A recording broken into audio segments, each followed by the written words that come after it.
nila funds. The DOE's budgetary priorities under agency-specific Laki.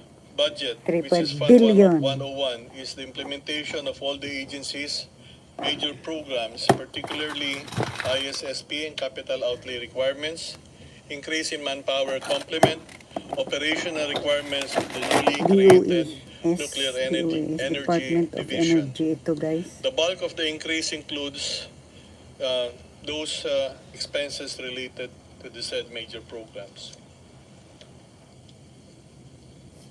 Under Fund 151, or the special account in the general fund, the proposed budget accounts for 36% or 1.4 billion pesos. Laki. Under this fund, the priorities for 2026 includes the following: Nuclear Energy Development Program, Mayroon ba niyan? promotion of energy efficiency and conservation, alternative fuels for transport and other purposes, the total electrification project, and the Wala, makinig ISSP tayo, and guys. Anong capital ginagawa outlay nila sa pera requirements. natin? By allotment class, 51% or 1.9 billion is for maintenance and other operating expenses.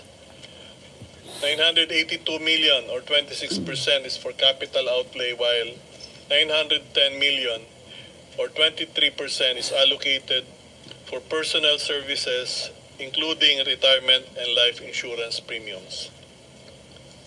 Next slide, please. Before you continue, ASEC, let me recognize the presence of Senator Marcoleta. Oh my God, nandiyan na si Marcoleta. Go ahead, ASEC. Yeah, thank you, Mr. Chair. This slide shows the National Energy Expenditure Program for 2026 per major program, covering both regular programs and the special account in the general fund. Among the programs presented, the Electric Power Industry Development Program will receive the highest allocation at 676 million, followed by the Energy Efficiency and Conservation and Alternative Fuels and Technologies programs. By budget utilization, covering the period from 2019 up to September of 2025, fiscal year 2023 recorded the highest utilization rate of 99%, with 2.331 billion pesos obligated out of the 2.362 billion pesos total budget allotment for that year. On the other hand, the highest disbursement rate was recorded in fiscal year 2024, with 85% or 2.251 billion pesos disbursed out of the 2.653 billion pesos obligated.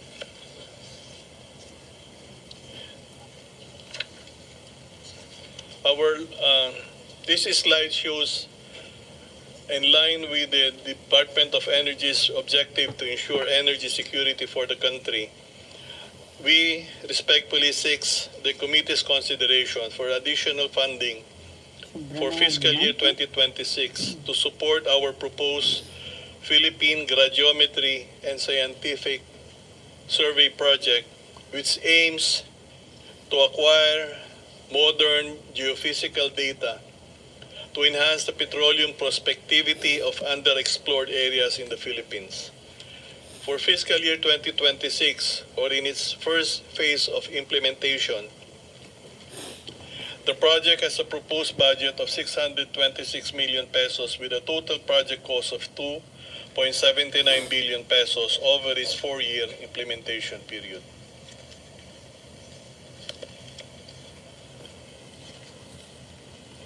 Next slide, please. Presented our priority legislative agenda.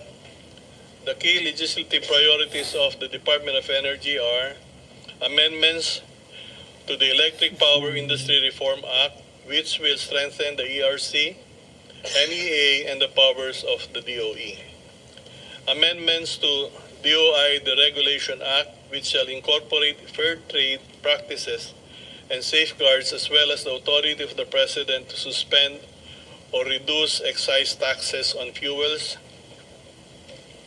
amendments to Biofuels Act that will allow imported blend if domestic supply is expensive, waste-to-energy bill, which aims to allow the use of waste-to-energy technologies in electricity, fuel, and heat generation, Energy Transition Act, which mandates the country's preparation of the energy transition plan that shall include national targets, annual target reduction of GHG emissions, and compliance mechanisms.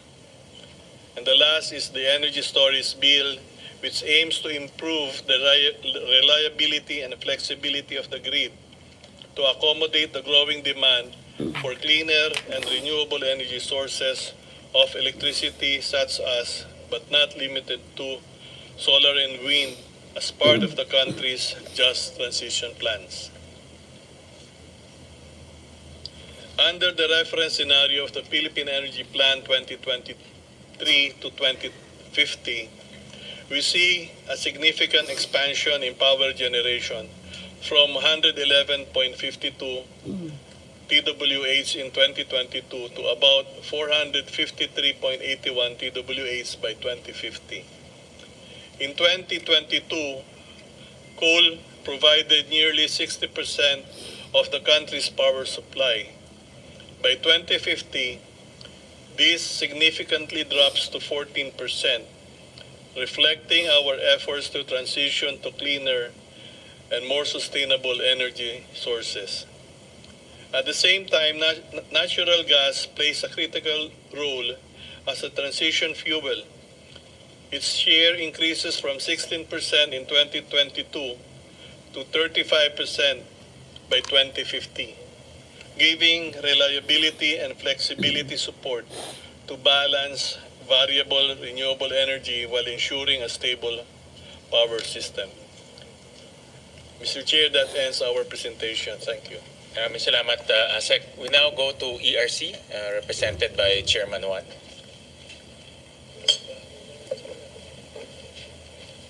Good morning, Mr. Chair. Thank you for this opportunity for us to present the Commission and its proposed budget, as well as its major accomplishments over these past few months. So next slide, please.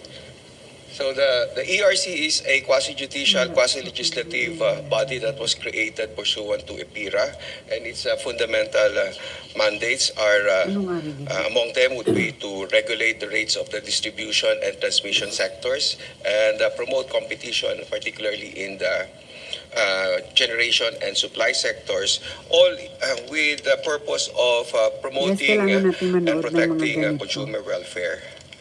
Next slide, please. So these are our constituencies.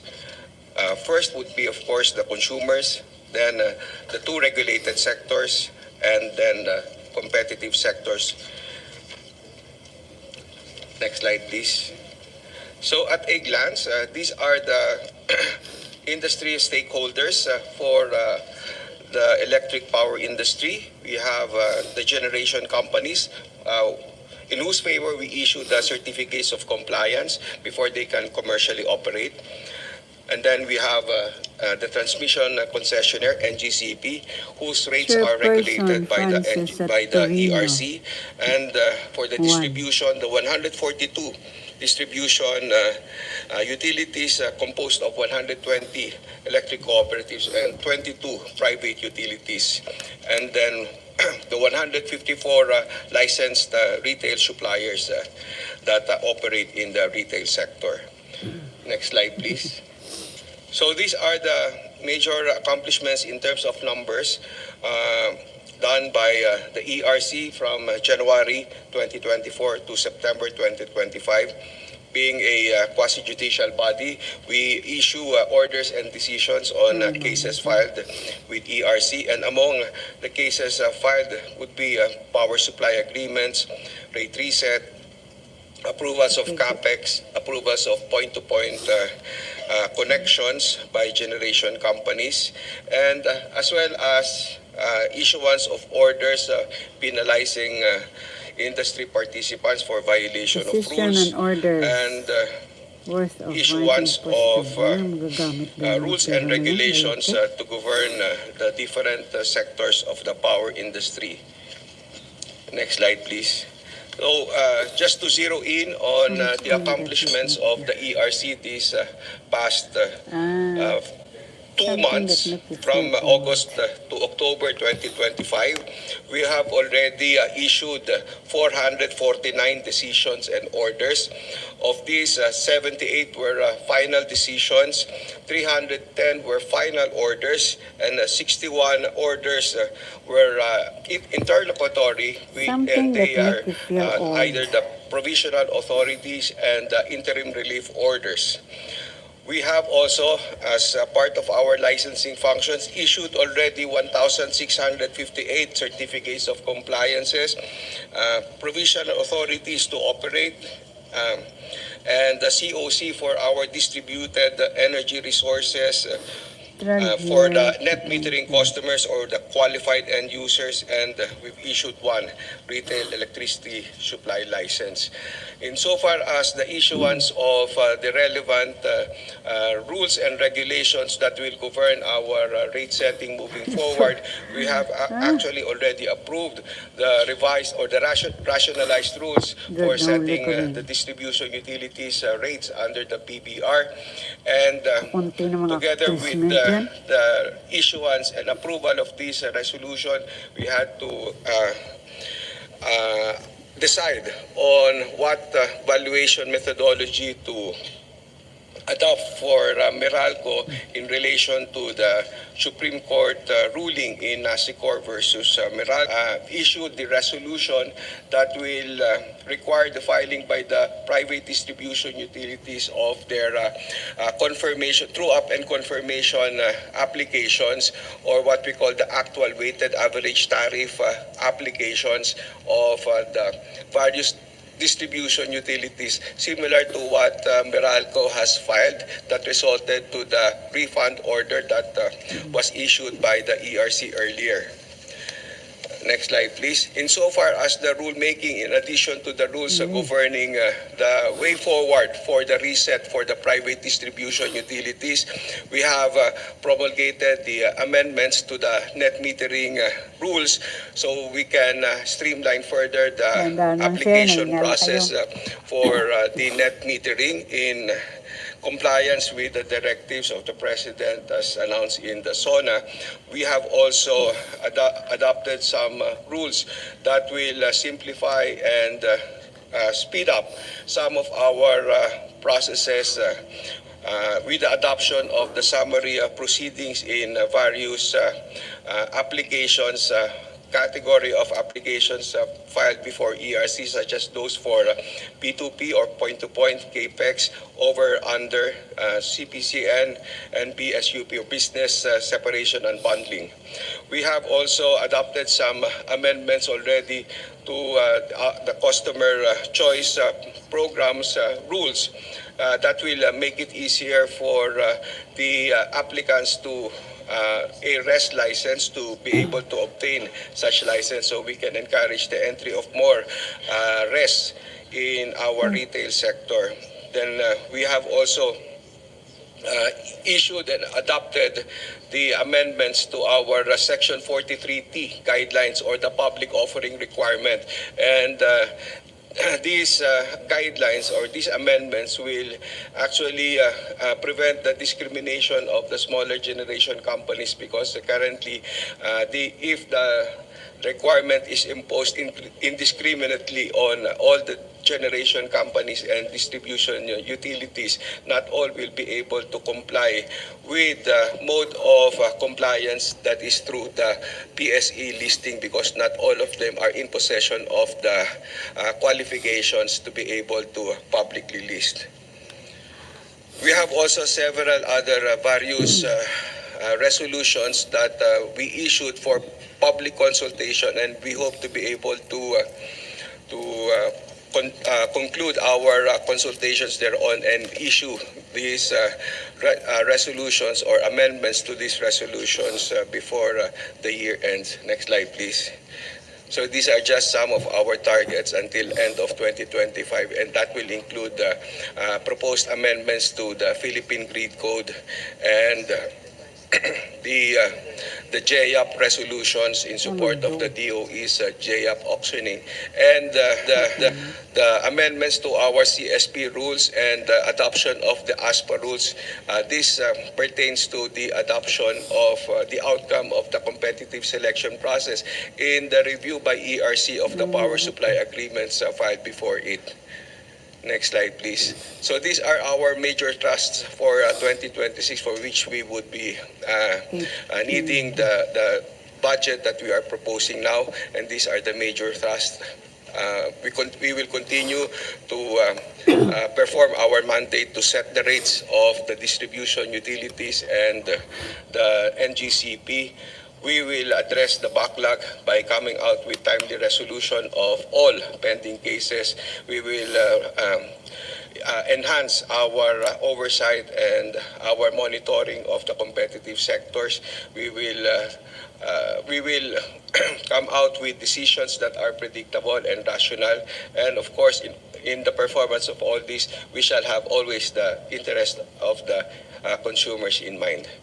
Chairman, before you continue, let me acknowledge the presence of Senator J.V. Arcito. Thank you. So next slide, please. These are the five major thrusts. And for our budget is a slight reduction from our last year's approved budget. Our proposed was 906 million, but the NEP was slightly reduced to 905 million. Next slide, please. So that is a slight reduction owing to the reduction in PS budget. Next slide. So insofar as our utilization, we are trying to address this right now. We are already above 50% utilization, and this will further increase before the year ends because part of the unutilized budget right now of ERC is on consultancy. And with our recent adoption of the RRDWR to finally restart the reset process for the private distribution utilities, we shall be able to make good use of this remaining budget. And right now our BAC is already preparing for the procurement of these needed resources to assist us in our rate reset process, which we anticipate will happen with the filing by the first group, Meralco included, by January 19, 2026 of their rate reset applications. Next slide, please. So again, that is the utilization rate over the years. Next slide. And in terms of the revenues that we are able to earn out of the supervision and regulatory fees, including the penalties that we are able to collect on behalf of the National Treasury, we have already at present 1.3 billion remittance to the National Treasury versus our budget of 906. So we are actually contributing more than what we are being allocated as our budget. Next slide, please. So that will be all, Mr. Chairman. Thank you, Chairman Juan. Next will be Administrator Almeda of the NEA. Thank you, Mr. Chair. Good morning. The National Electrification Administration hereby presents its fiscal year 2026 corporate operating budget as included in the National Expenditure Program of the government in the amount of 9,469,417,000. Okay, First, may we humbly present the NEA's recent accomplishments. NEA is primarily responsible for pursuing and implementing the state's rural electrification program to bring electricity even in missionary or economically unviable areas in the countryside through the electric cooperatives as its implementing arm. With the combined efforts of NEA and the electric cooperatives, the Rural Electrification Program has reached its 16th million consumer connection in 2024.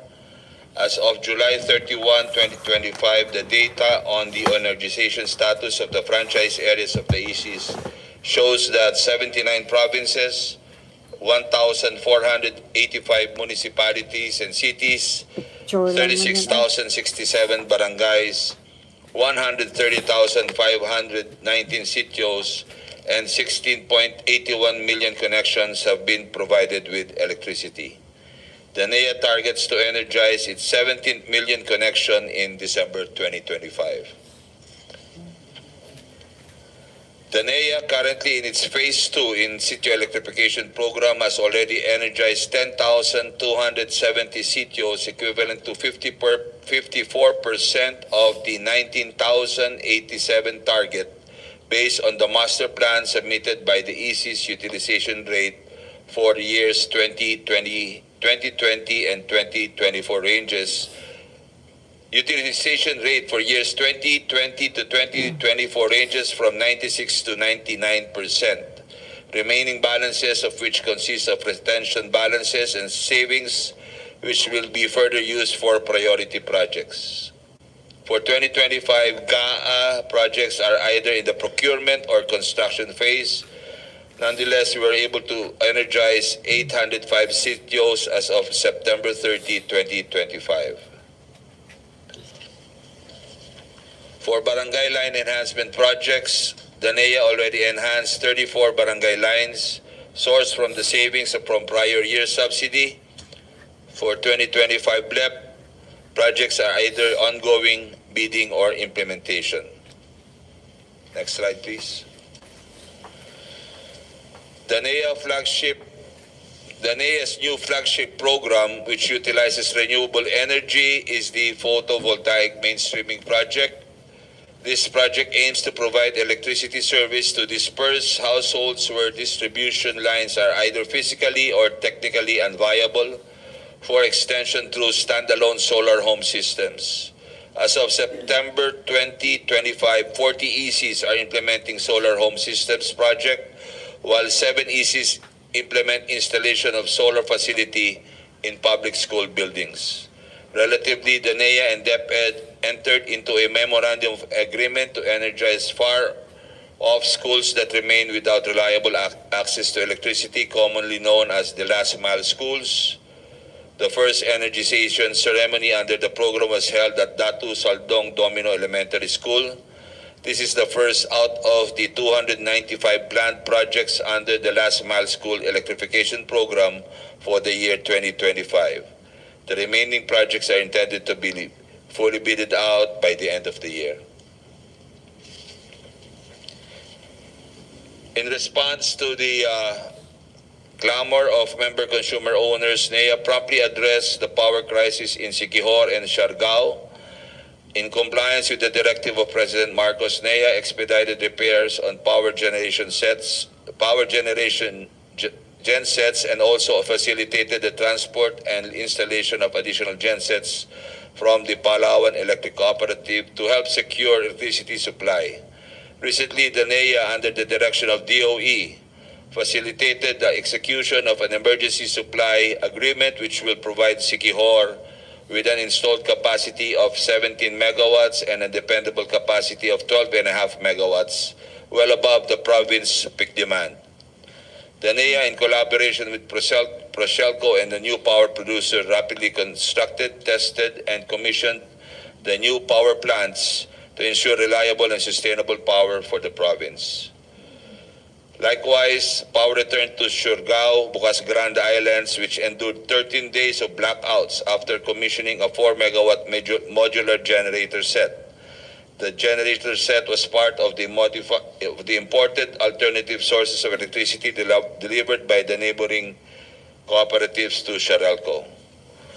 Currently, Siargao secured approval from NEA for loan availment to finalize the construction of the new 69 kV submarine cable distribution line from Barangay Cagdianao to Barangay Doña Helen and Barangay Bagakay to Dapa in Surigao del Norte, and switching stations to address the overloading issue and accommodate the Siargao Island's growing power demand.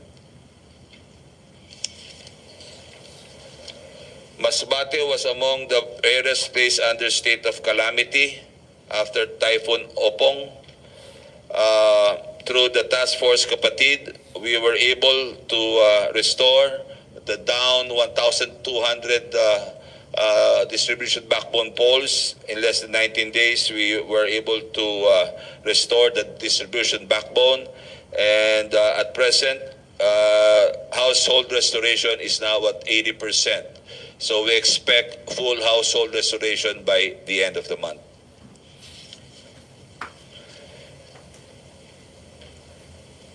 Indeed, the NEA Task Force Kapatid demonstrated relevance with its steadfast commitment to solidarity and prompt disaster response, especially during the onslaught of the 5 major typhoons in 2024, Julian, Christine, Marcy, Nika, and Pepito, which affected 22 electric cooperatives, while in 2025, Task Force Kapatid responded to Tropical Cyclone Emong, which affected 2 ECs.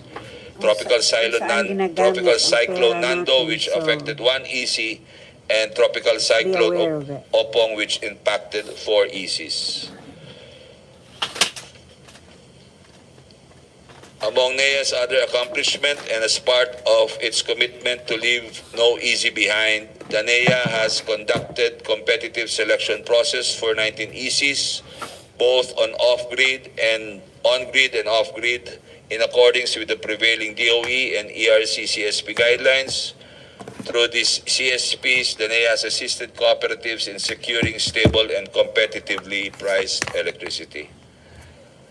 It is also noteworthy that the Civil Service Commission recognized NEA for adopting its Prime HR and received the Prime HRM Bronze Award Maturity Level 2. Moreover, NEA was able to maintain its existing ISO 9001-2015 certification, adhering to the principle of good governance, and was awarded as a top 3 ranking GOCC in fiscal year 2023 Corporate Governance Scorecard for GOCC. Lastly, NEA attained an overall customer satisfaction score of 96.8%. In compliance with President Marcos Jr.'s directive of total electrification by 2028, NEA holds steadfast its 3-pronged strategy comprising of Sitio Electrification Program, Barangay Line Enhancement Program for grid extension, and PV mainstreaming as an off-grid solution or for those areas that are not reached by the grid. The table shows updated electrification plan, funding of which still requires subsidy appropriation of 61 billion to implement projects from 2026 to 2028.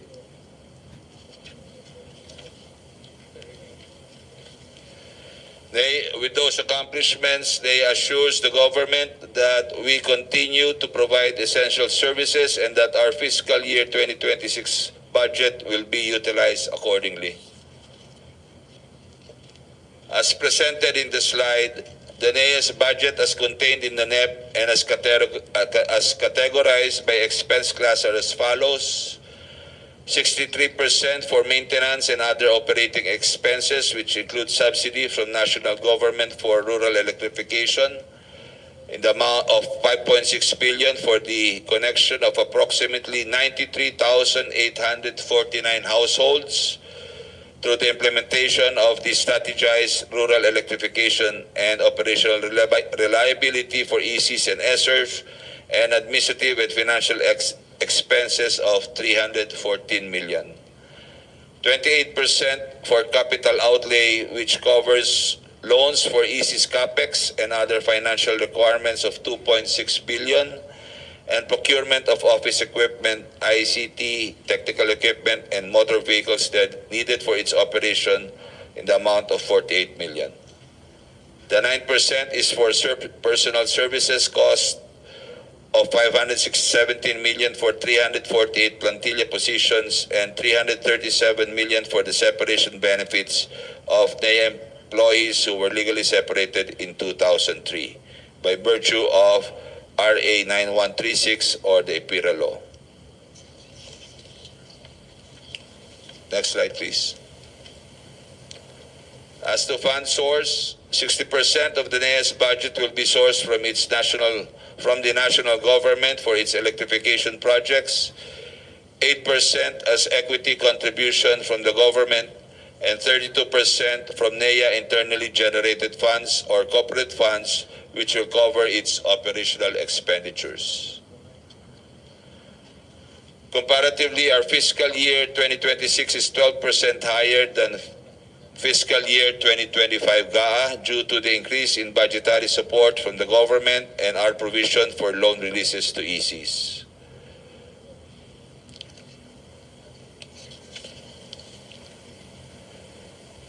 NEA appreciates the DBM's recommended subsidy level for electrification projects for fiscal year 2026 as we aim to achieve at least 92% electrification level by 2026. We hope to secure the remaining 24.32 billion or 81% of our proposed budget, which will energize approximately 505,413 more households. To affirm, next slide please. To affirm that DEA can effectively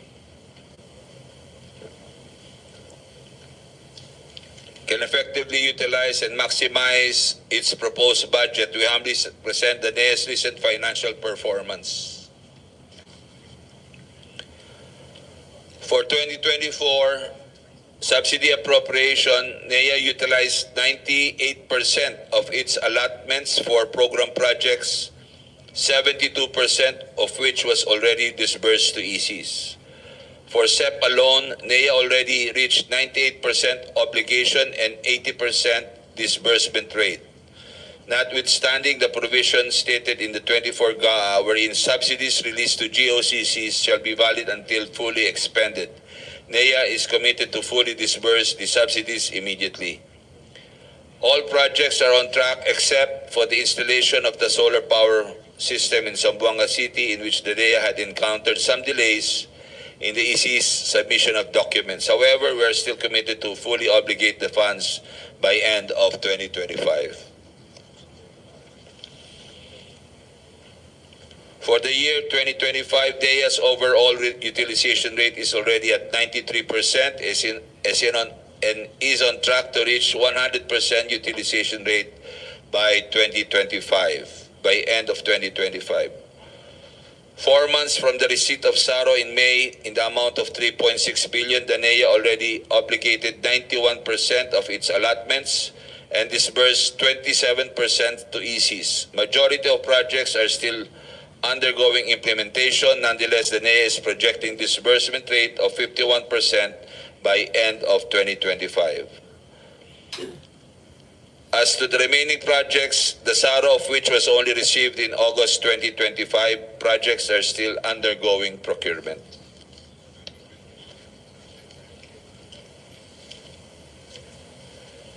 To meet our expenditure targets in 2025, NEA will continue to adopt the following catch-up plans as indicated.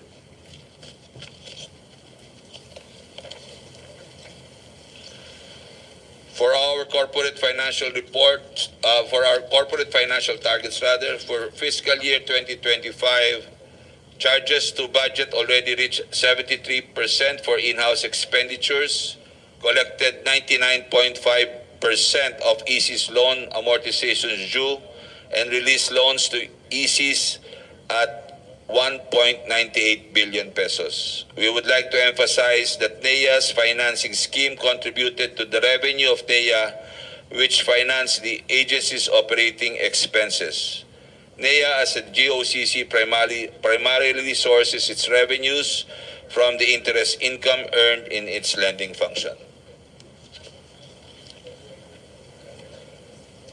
For the status of COA audit in its examination of NEA's operations for the current year 2024, the Commission on Audit raised concerns regarding the agency's treatment of engineering, administrative, and overhead expenses, the EAW, from calendar year 2011 to 2024. Due to these concerns, COA issued a qualified audit opinion on the fairness of the presentations of NEA's financial statements as of December 31, 2024. Alongside, COA issued 127 audit observation memoranda, 100 of which were fully implemented, complied with, while 22 AOMs are still under monitoring as to the management full compliance of the 102 audit recommendations as embodied in the issued 2024 annual audit report.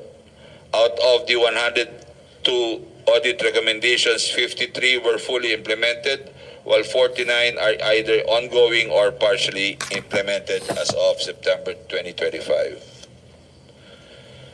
To provide flexibility and to fast-track implementation of projects, we appeal for modification in the special provision set forth in the NEP. In this slide, we appeal that the engineering and administrative overhead be treated as operational revenues in NEA's books.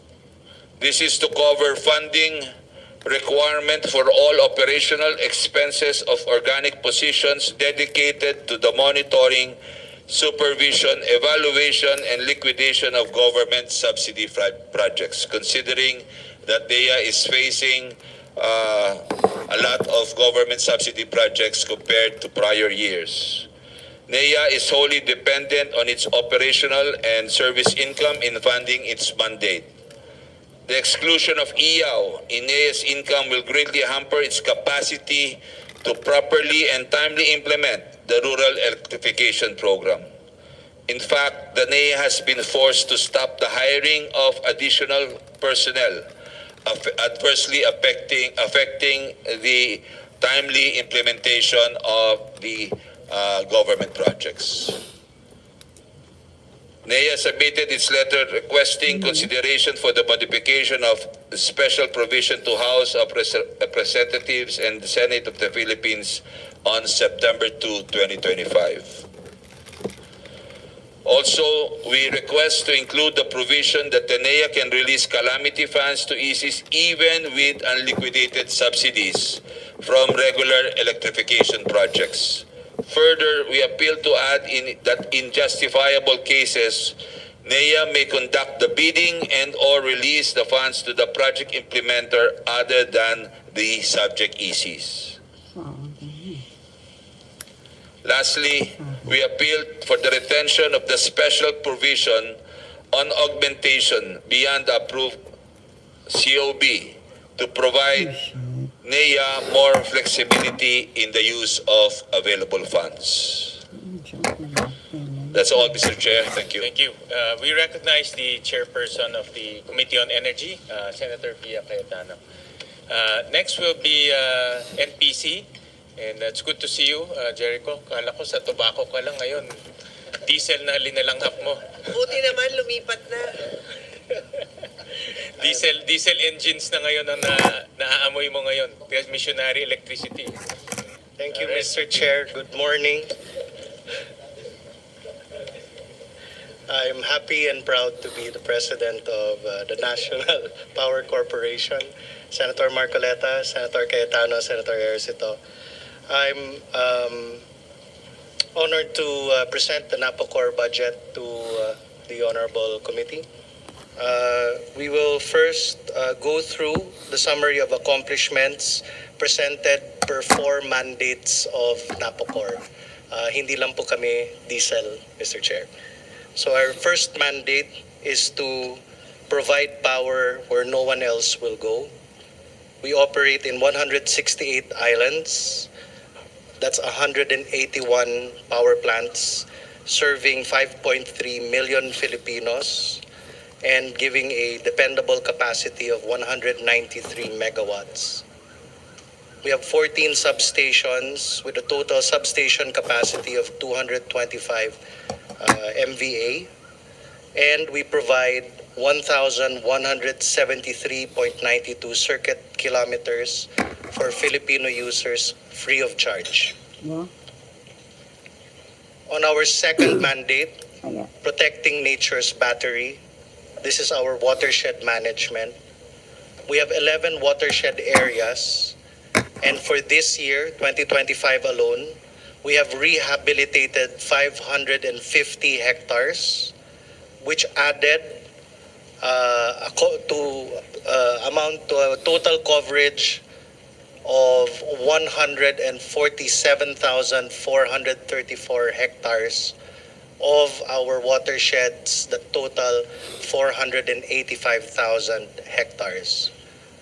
This 2025 addition of 550 hectares added 3,850 tons of carbon sequestration. I want to emphasize that here in our watershed management, while certain groups would talk about the diesel plants of Napocor, I'd like to highlight that our carbon footprint is 455,000 metric tons per year, but our watersheds offset this carbon footprint because we offset it with 35.8 million metric tons. So ang footprint po namin 455,000, pero ang balik po namin sa aming watershed ay 35.8 million. In our third pillar, which is propelling clean energy, we have 12 dams where we do this delicate balance of controlled spilling operations. We make sure that the dams have adequate water and hindi po kami magsispill that will affect communities downstream. In order to do that, we do sessions with communities for them to understand, especially yung mga basura, para ma-protect yung dam natin. And at the same time, informing our stakeholders kung magsispilling po kami. Hindi po kami basta-basta nagsispilling, we do coordinated efforts. And under my leadership, we're planning to add localized weather stations in every single dam.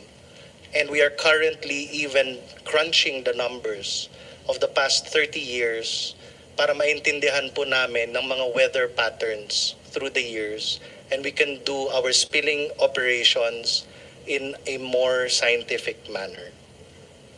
Our fourth and last pillar, which is providing national energy security through the management and operation of our remaining generating assets.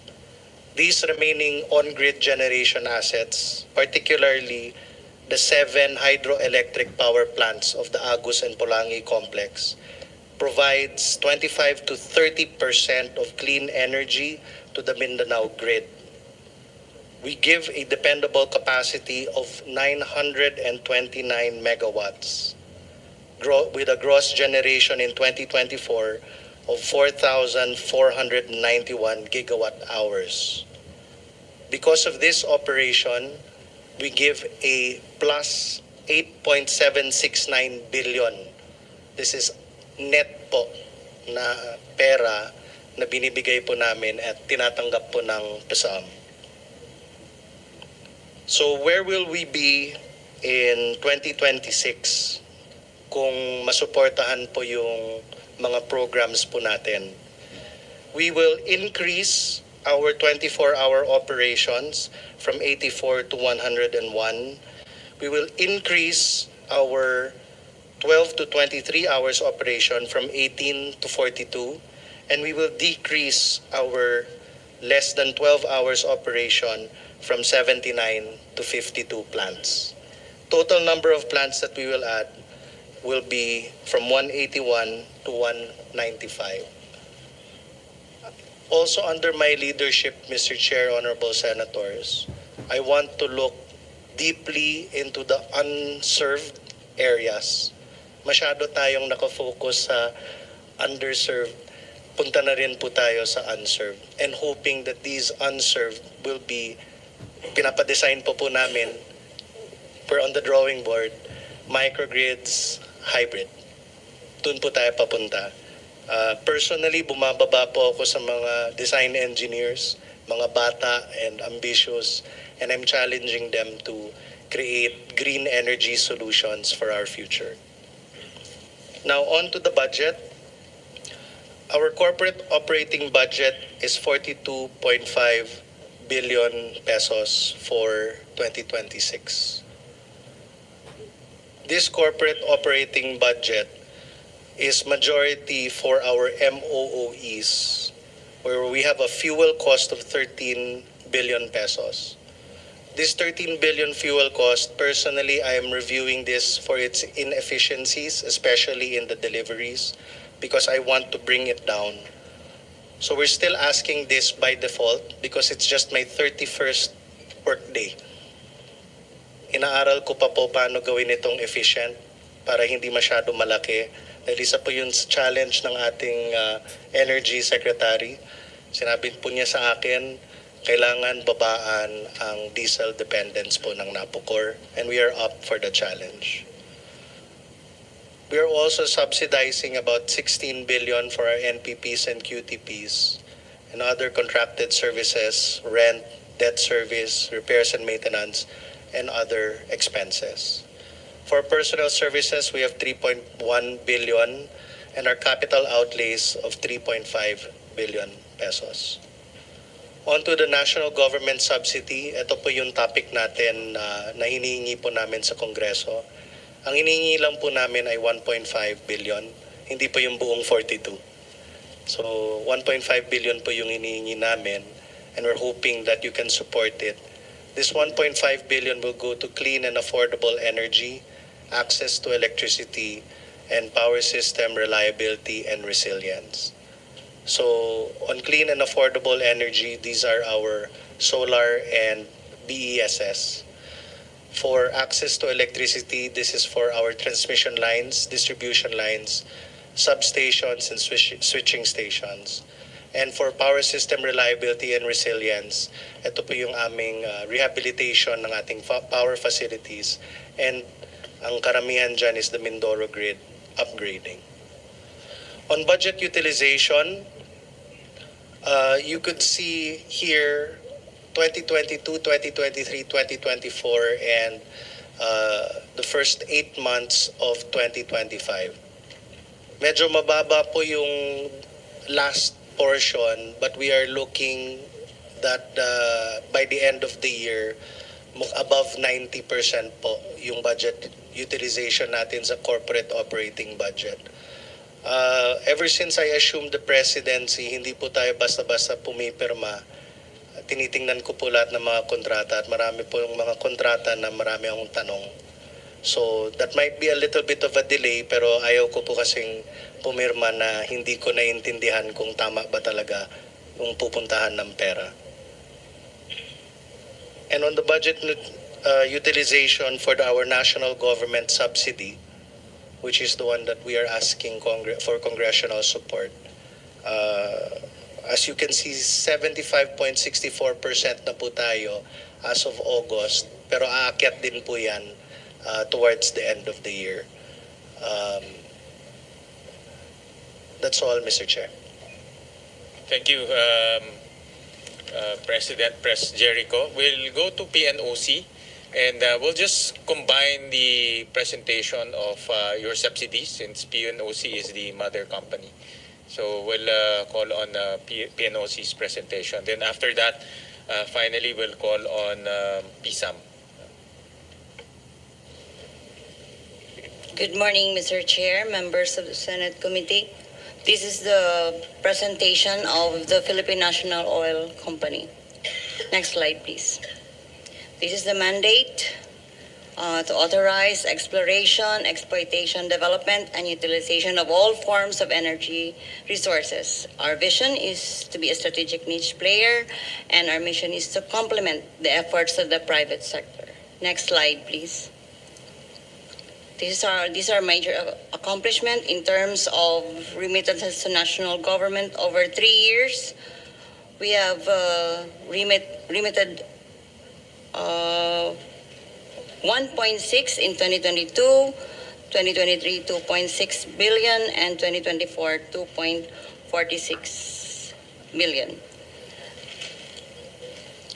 In spite of the approved budget in 2025, 1.25 billion, we are projecting a net income of 1.79 billion, and that out of that 179 billion, we're expecting 895 million to 1.34 billion remittance to the national government. Next slide, please. This is the proposed corporate operating budget, NEP level. We are proposing a 5.8 billion distributed in terms of capital outlay at 4.723 billion, and MOE at 848 million, and the personnel services at 237 million. The biggest chunk of the COB is on the capital outlay at 81%, followed by MOE at 14 and 4.0% for personnel services. Next slide. This was the proposed COB and was presented. The capital outlay consists of the following particular projects, and it's about 4.7, and the rest MOE and the personal services, totaling to 5.809 billion. Comparatively, 2025 versus 2026, as shown in the right side of the slide, the increase in the capital outlay from 0.17 last year to 4.72. That is the major variance in the budget. Next slide. Recap of our prior year's performance in terms of GAA versus the actual. At an average, we are utilizing our budget at about less than 50% at an average. There is an explanation on the 2024 and 2025 utilization, which I will be explaining later on. But supposedly, if that financial headwind has not happened, we could have attained a higher budget utilization of 77%. Next slide. This slide shows our financial headwinds. We identified 3: the bank gas depletion by 2027, the Petron case, and the tax liability and dividend to national government as a result from discontinuance of PNOC subsidiaries. Next slide, please.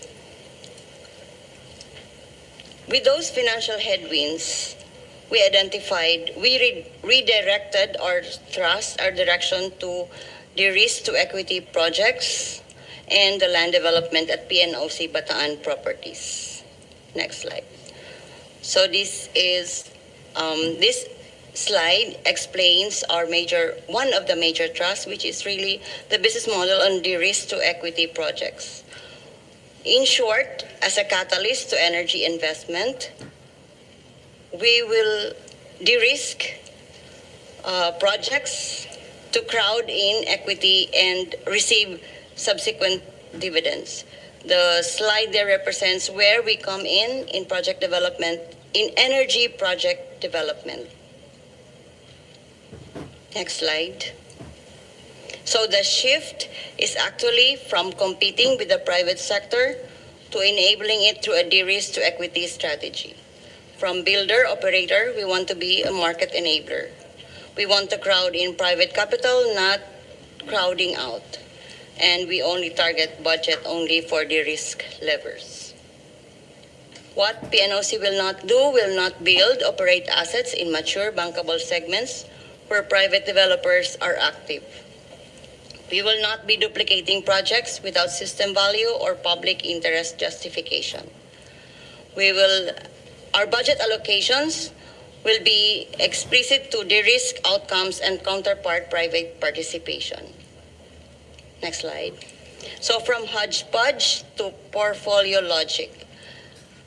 We were perceived as a competing with the private sector. Now we would focus on programs to specific system risk. Next slide.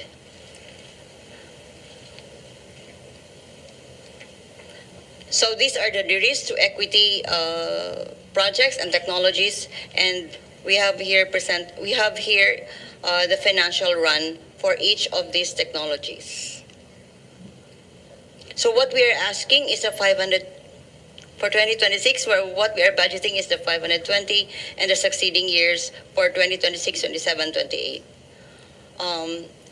For the information, we do not expect significant revenue stream for the next 3 years, Mr. Chair, because of the financial headwinds that we have identified. Next slide. Okay, so this is also a simulation run for the equity returns that we hope to achieve when we now de-risk, when we now develop the de-risk to equity model. Next slide. So as one of the major trusts of PNOC is the development of our Bataan properties. We have about 520 hectares of property in Bataan, and we want to optimize its utilization. Next slide. Oh, thank you, Mr. Chair. Thank you. Thank you. Press Kabaraban. Iba ba yung presentation ng EC and RC, or is that incorporated in your... It's different. It's They different? have their own, Mr. Chair. Okay. Kasi mother company kayo, so I was hoping that package na sila, no? But yes, let's have a quick presentation for EC and then RC. No? Thank you, Mr. Chair. We'll try to make it as brief as possible. Okay. So good morning, Mr. Chair. Good morning to our honorable senators, to Secretary Garin, and to undersecretaries, as well as my colleagues in the energy sector. Okay. So I'm presenting for PNOC Exploration Corporation. So just to refresh, the corporation is the petroleum and coal arm of the Philippine National Oil Company. We are engaged in the exploration, development, and production of oil, gas, and coal resources. PNOC operates without national government subsidy and relies mainly on internal generated funds for its activities. Next slide, please. So PNOC currently holds interests in 6 active petroleum service contracts, namely SC-57 Calamian, SC-59 West Balabac, and SC-79 Araceli, which PNOC operates, and SC-38 Malampaya, SC-58 West Calamian, and SC-75 Northwest Palawan in joint venture with private companies. PNOC likewise holds 2 coal operating contracts, COC-41 already in development and production, and COC-204 under exploration, both in Zamboanga, Sibugay. Next slide, please. For SC-57, PNOC completed the processing of 1,519 square kilometers of 3D seismic data acquired last year, and continued technical interpretation to firm up drilling prospects. PNOCEC likewise initiated preparatory farm-out activities. For SC-59 West Balabac, PNOCEC undertook preparatory technical work for drilling identified prospects. Next slide, please. For SC-79 Araceli, PNOCEC completed seismic interpretation and evaluated options for geochemical survey. The corporation also evaluated and continues to evaluate new domestic petroleum blocks for possible application, nomination, or farm-in, including newly awarded areas. Under COC 204, PNOCEC completed regional exploration, drilling, and geophysical logging and continued evaluation of potential reserves. Next slide, please. As of end of September 2025, our net income is at almost 1 billion pesos. Earlier this year, PNOCEC remitted 347.75 million in dividends to the national government from the prior year's income. PNOCEC also continues to conduct CSR activities in our host communities. Next slide, please. For SC-38 Malampaya, production and sales of natural gas and condensate continued under the consortium led by Prime Energy. 3 new wells were spudded, namely Malampaya East, Camago, and Pag-asa. In the Cagayan Basin, PNOCEC continued site preparation and procurement for exploration and drilling, both for Chico 1 and Mangosteen 1 workover. Coal mine development and production under COC 41 continued alongside preparatory procurement for Mine 4. Next slide, please. So PNOCEC has identified several investment opportunities. PNOCEC is looking for partners in SC-57 to share costs and risks, and likewise in COC 41 for development and production. PNOCEC is also exploring overseas equity positions in coal outsourcing and is evaluating downstream gas assets, starting with potential participation in the Ilihan gas pipeline in support of indigenous gas development. Next slide, please. So for 2026, PNOCEC requires an indicative budget of 11.102 billion, 7% lower than 2025. Of this, 10.183 billion is for exploration and production, 194 million for capex, and 725 million for our operating expenses. Next slide, please. So to break down PNOCEC's 2026 indicative budget, so 10.183 billion will be for exploration and production projects, specifically 2.932 billion for SC 38 Malampaya, 973 million for the Cadlao field, and 4.631 billion for petroleum exploration. 1.85 billion for coal projects, 65 million for native hydrogen. 193.88 million by way of general capital expenses and 725 million as general operating expenses. Next slide, please. So for 2026 programmed activities, SC-38 Malampaya will continue production and pursue development works under the Sinagtala project and the drilling of Bagong Pag-asa aimed at extending field life. Cadlao activities include well drilling and extended well testing. Next slide, please.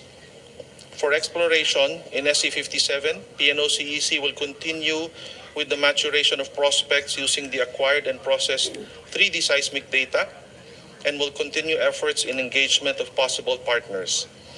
In SC-79, PNOCEC plans a seismic program and geochemical gas seep survey alongside ongoing interpretation.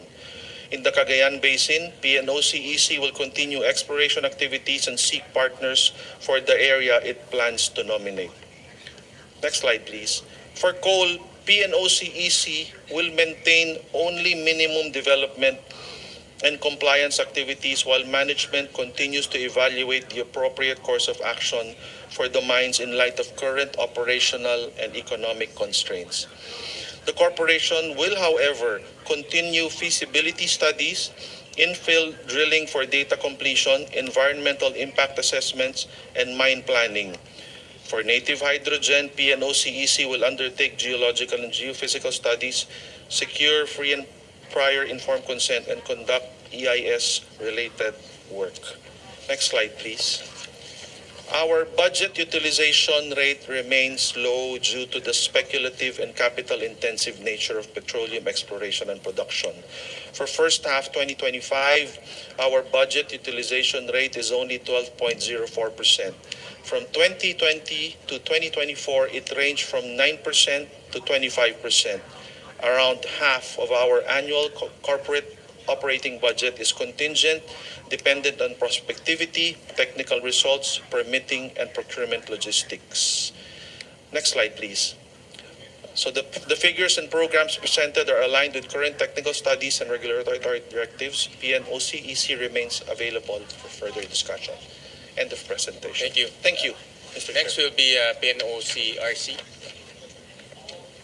Good morning, Mr. Chair and the other distinguished senators. I'll be presenting the PNOC Renewable Corporation. Next slide, please. Our key accomplishment for calendar year 2024 is to respond to existing clients' interest to expand current installation, commercial operation in additional 100 kilowatts in DOST. We conducted technical and financial studies for renewable energy projects for private entities in Maria, Siquijor, and solar projects for Siargao LGUs. Committed to ensure project sustainability by operating and maintaining existing solar rooftop installation, and assisted joint venture partners in pre-development activities, and completed a 10 kilowatts solar parking shed with 40 kilowatts battery, started solar assisted 80 kilowatts charging station on DOE Clark Subic, and partially implemented abolition of positions pursuant to GCG Memorandum Order 2024-15.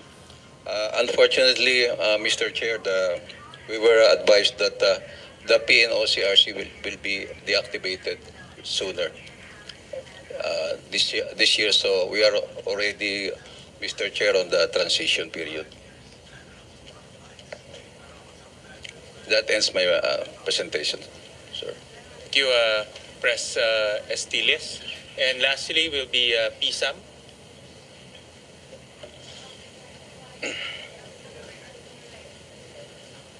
Good morning, Mr. Chair, honorable senators. I'm here to present the accomplishments and budget of PSAM for 2026. Next slide, please. This is a summary slide of the accomplishments of PSAM, and I will go through these accomplishments in the next few slides. Next slide, please. With regards to the generation assets, we have privatized 46 generation assets totaling 9,823 megawatts. We have privatized the transmission business via a concession agreement, and we have disposed of 1,487 hectares of real estate. Next slide, please. We have a total financial bid of 917 billion pesos, of which we have collected 837 billion pesos.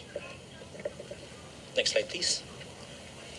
The remaining power plants of PSAM are in Mindanao, mainly Agus and Pulangi Complex.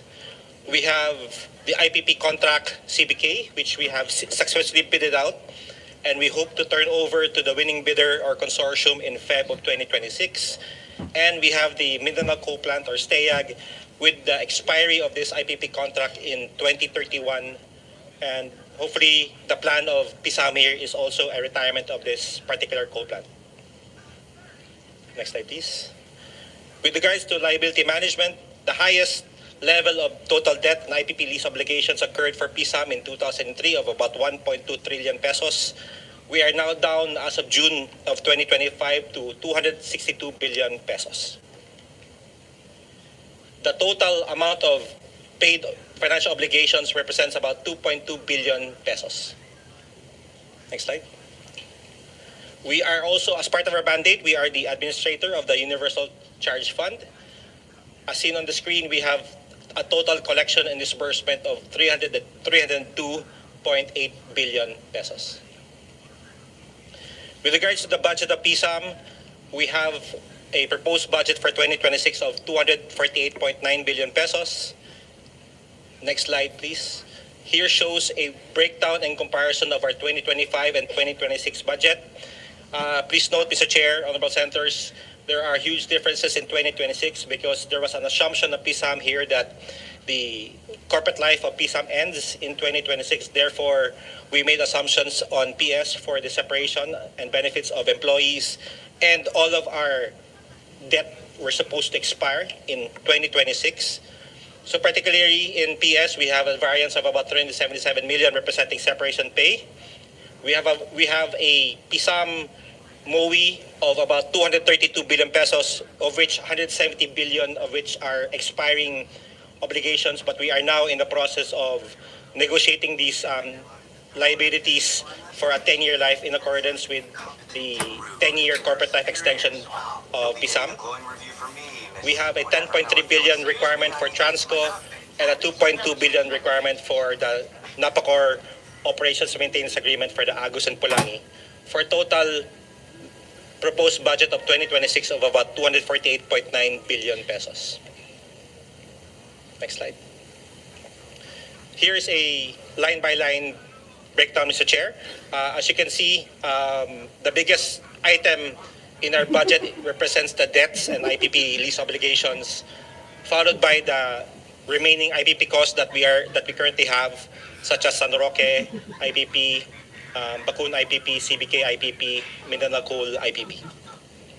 Next few items are with regards to the budget funding for the NPC Operations and Maintenance Agreement for Agus and Pulangi and the Transco funding. Next slide, please. With regards to our budget utilization for 2024, we are at 97.96 budget utilization. And for the first semester of 2025, we are at 46.72%.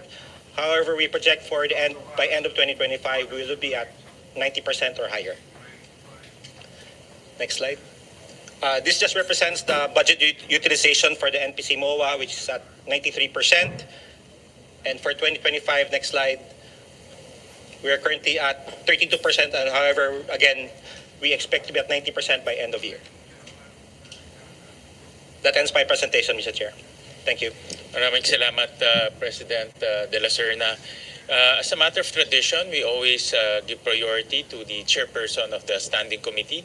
And so we recognize Senator Pia Cayetano for her question, to propound her questions.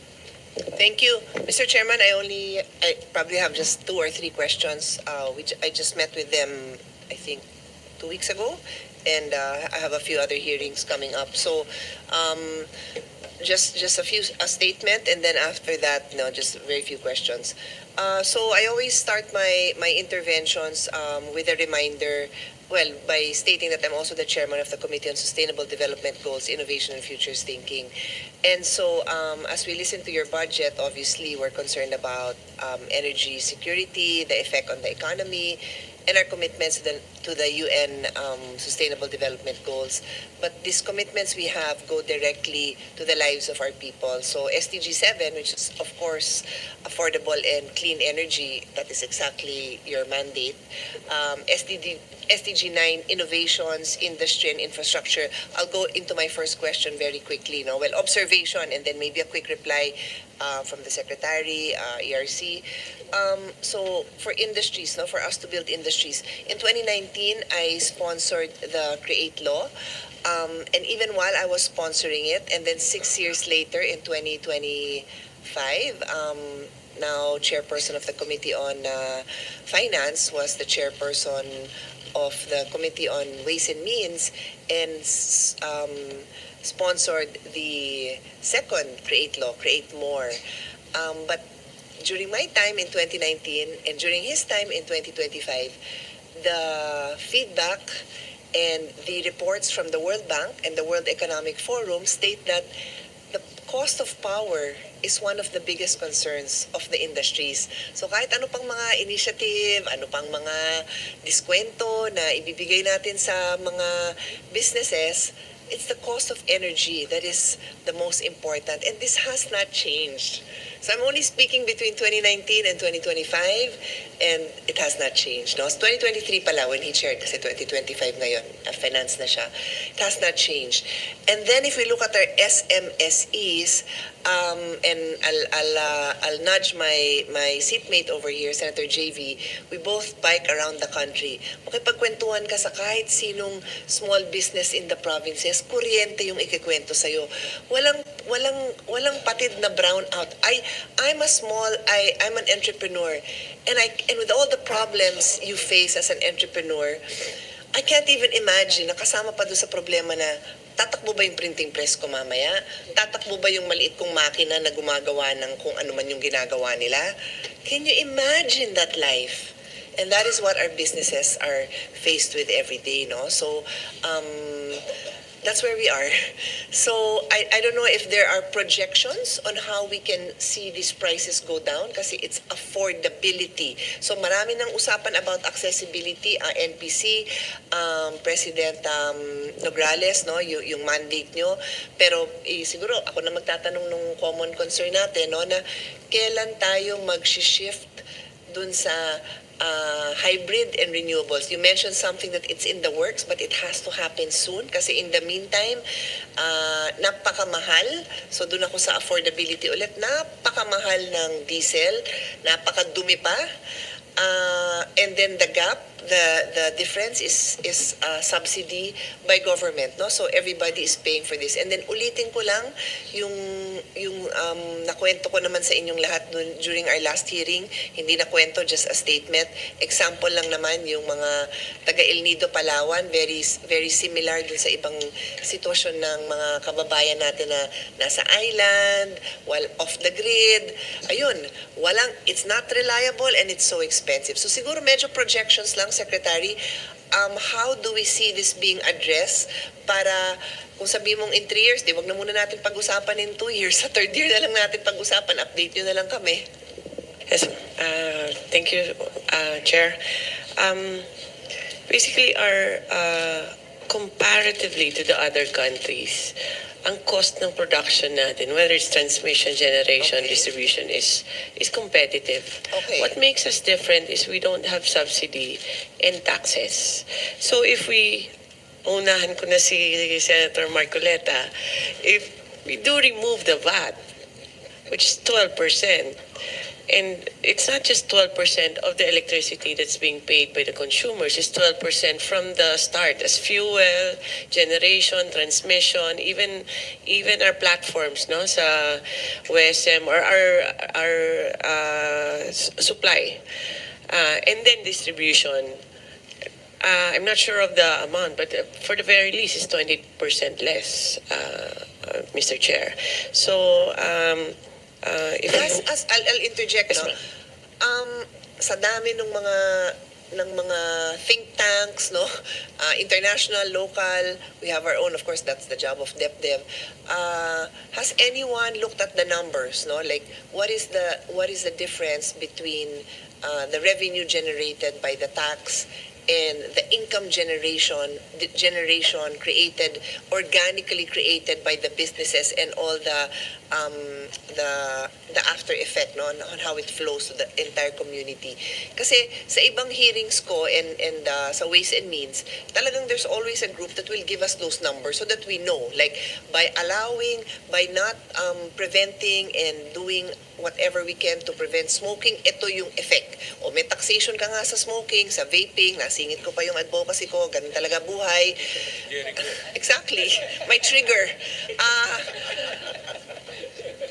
May taxes ka nga doon, pero yung pag-o-hospital, yung loss of job, loss of income, so ganun din. May ganun kaya tayo, Secretary?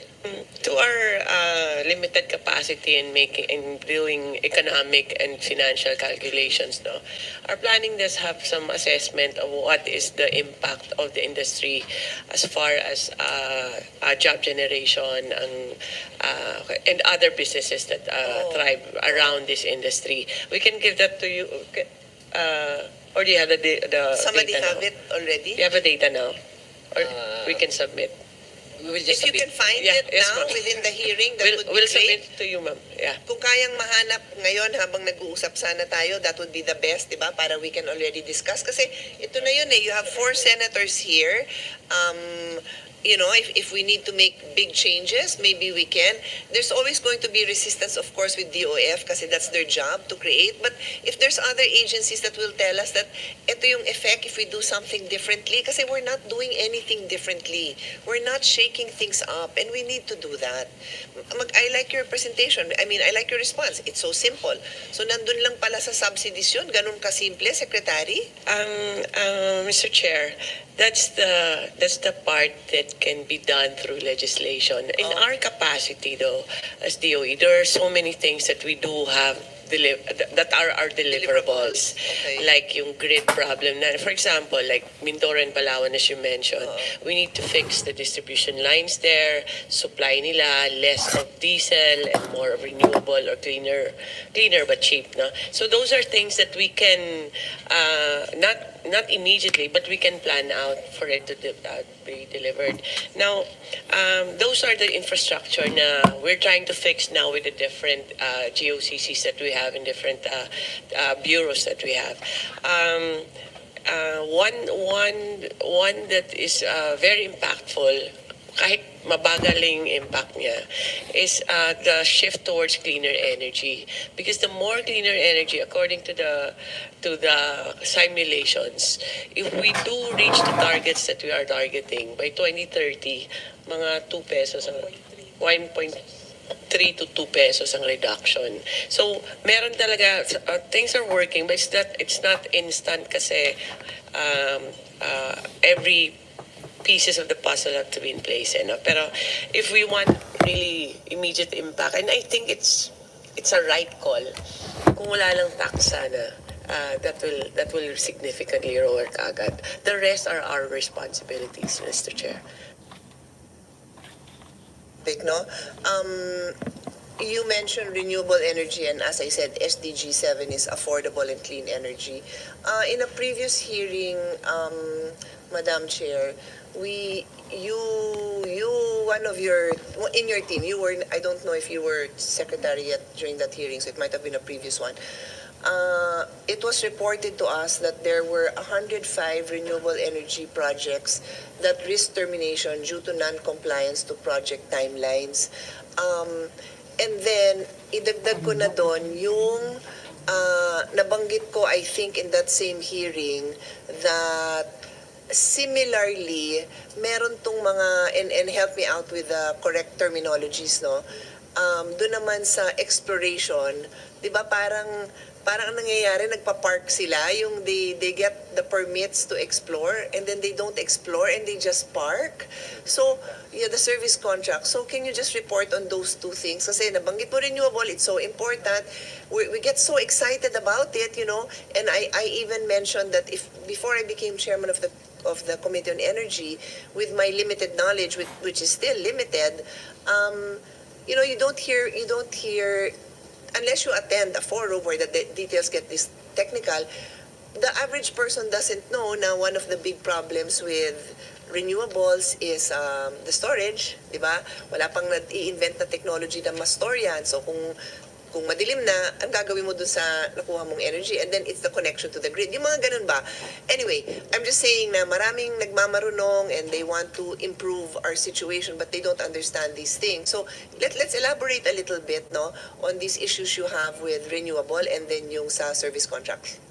Yes, the current supervising undersecretary is Undersecretary Guevara on renewable. But true enough, we are purging many of these contracts with the proper procedure, no? May due notice and all that. But I'll give it, if Mr. Chair, if Yusek Guevara can answer. Oo. Go ahead, Yusek. Thank you very much, Mr. Chair. You pointed out the 105 service contracts that we terminated last year, and we could May mga nag-MR. Some of them we Risk, kasi consider. yung info nyo sa akin at that time, at least that's in my notes, was at risk of termination. So, na-terminate na? Majority, ma'am. Okay, okay. And then, we continue to terminate projects na malayo na sila dun sa work plan. Oo. Kunyari, dapat na-achieve na nila to, mga 3 years ago na dapat, hindi pa. Kasi, So we and terminate. sorry to interject, no, but the reason that's so important, and I'm not excited that you have to terminate, I'm not. But I believe that you include these projections in your official projections because they have these contracts, they commit that by this date. So, syempre, sasama nyo yun, di ba?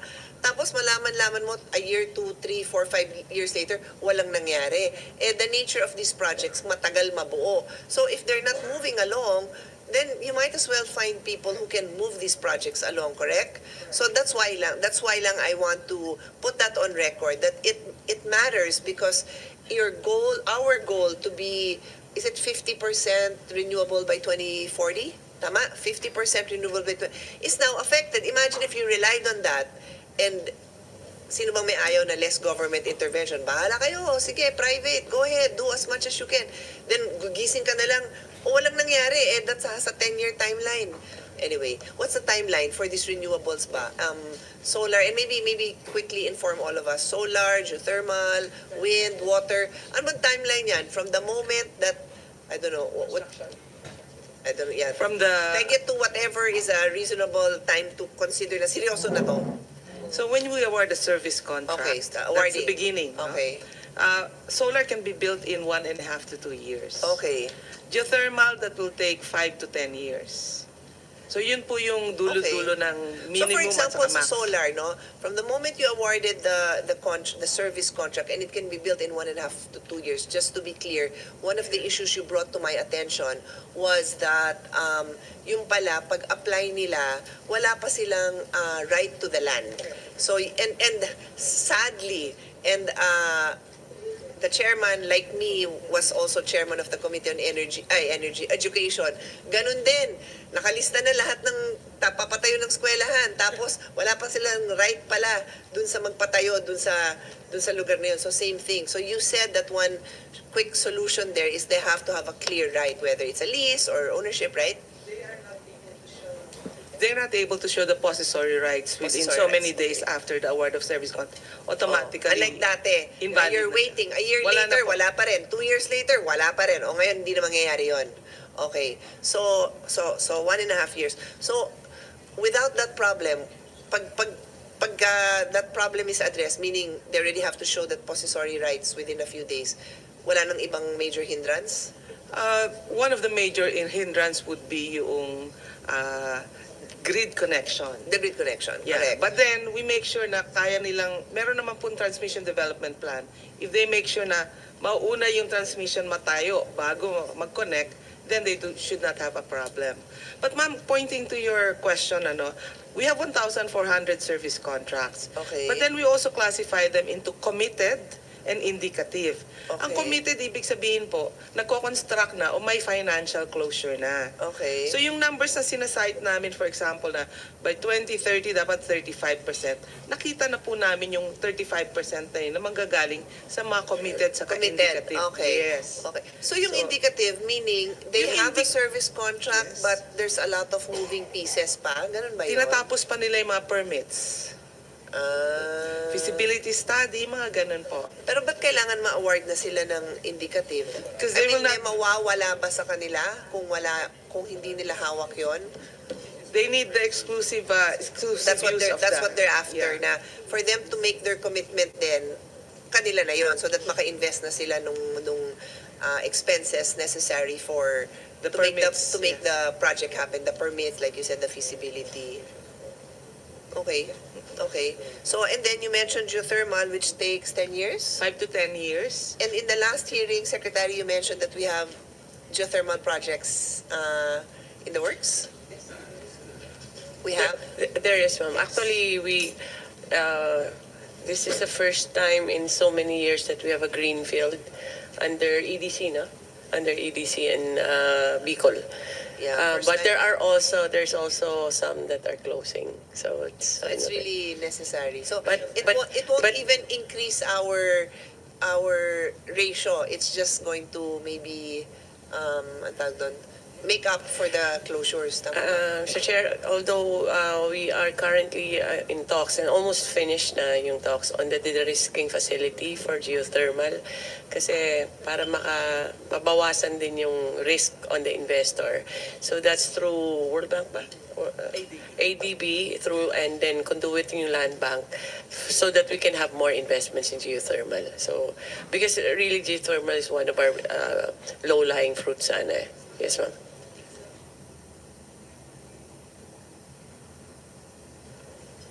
Mami, yung pong sa to assure din na we will have the supply that we promised by 2030, meron po tayong green energy auction. And this year we are holding 4 green energy auctions. And so far, ang winners po natin ay 16.6 gigawatts na.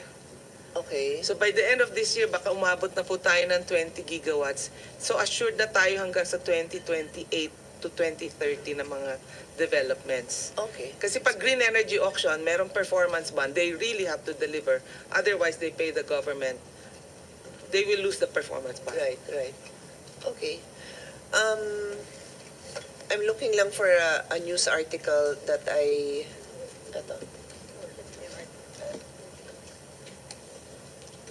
who's in charge of nuclear?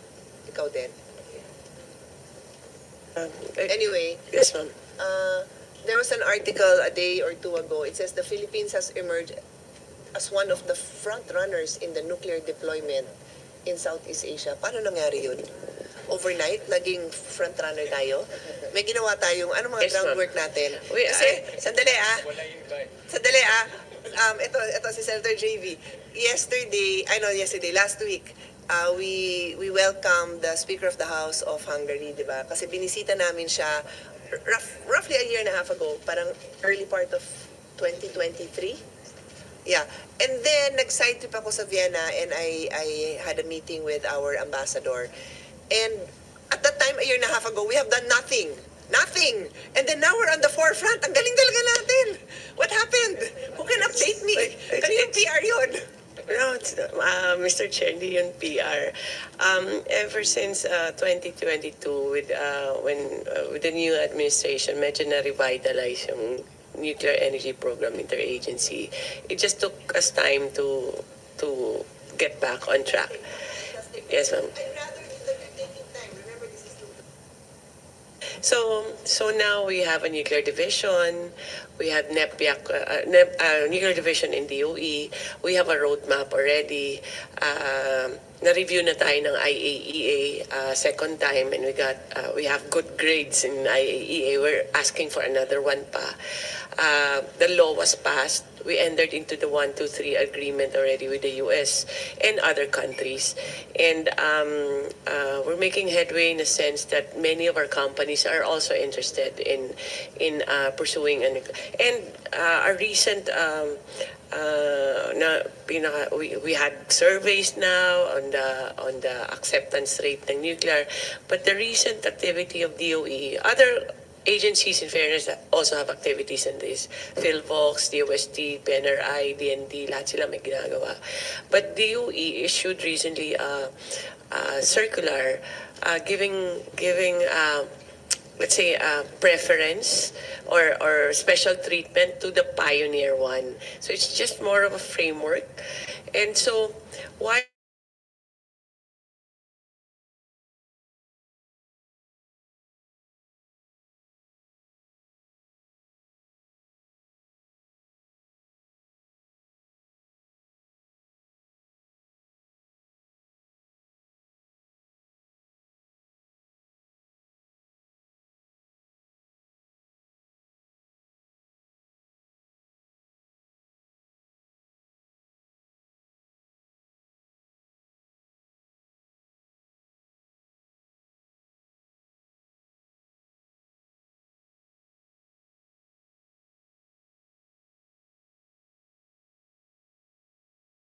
I don't think I asked you for that update in our hearing, no? So I meant it na parang akala ko talaga PR, but with very straight to the point responses. I'm happy to note na you have you seem to have made a lot of progress. Kasi sometimes it's all talk, di ba? So, it's good to see. And ang pinaka-importante ko, na narinig ko dun is high grades. Kasi ayoko nung puro talk lang. Did you want to add something?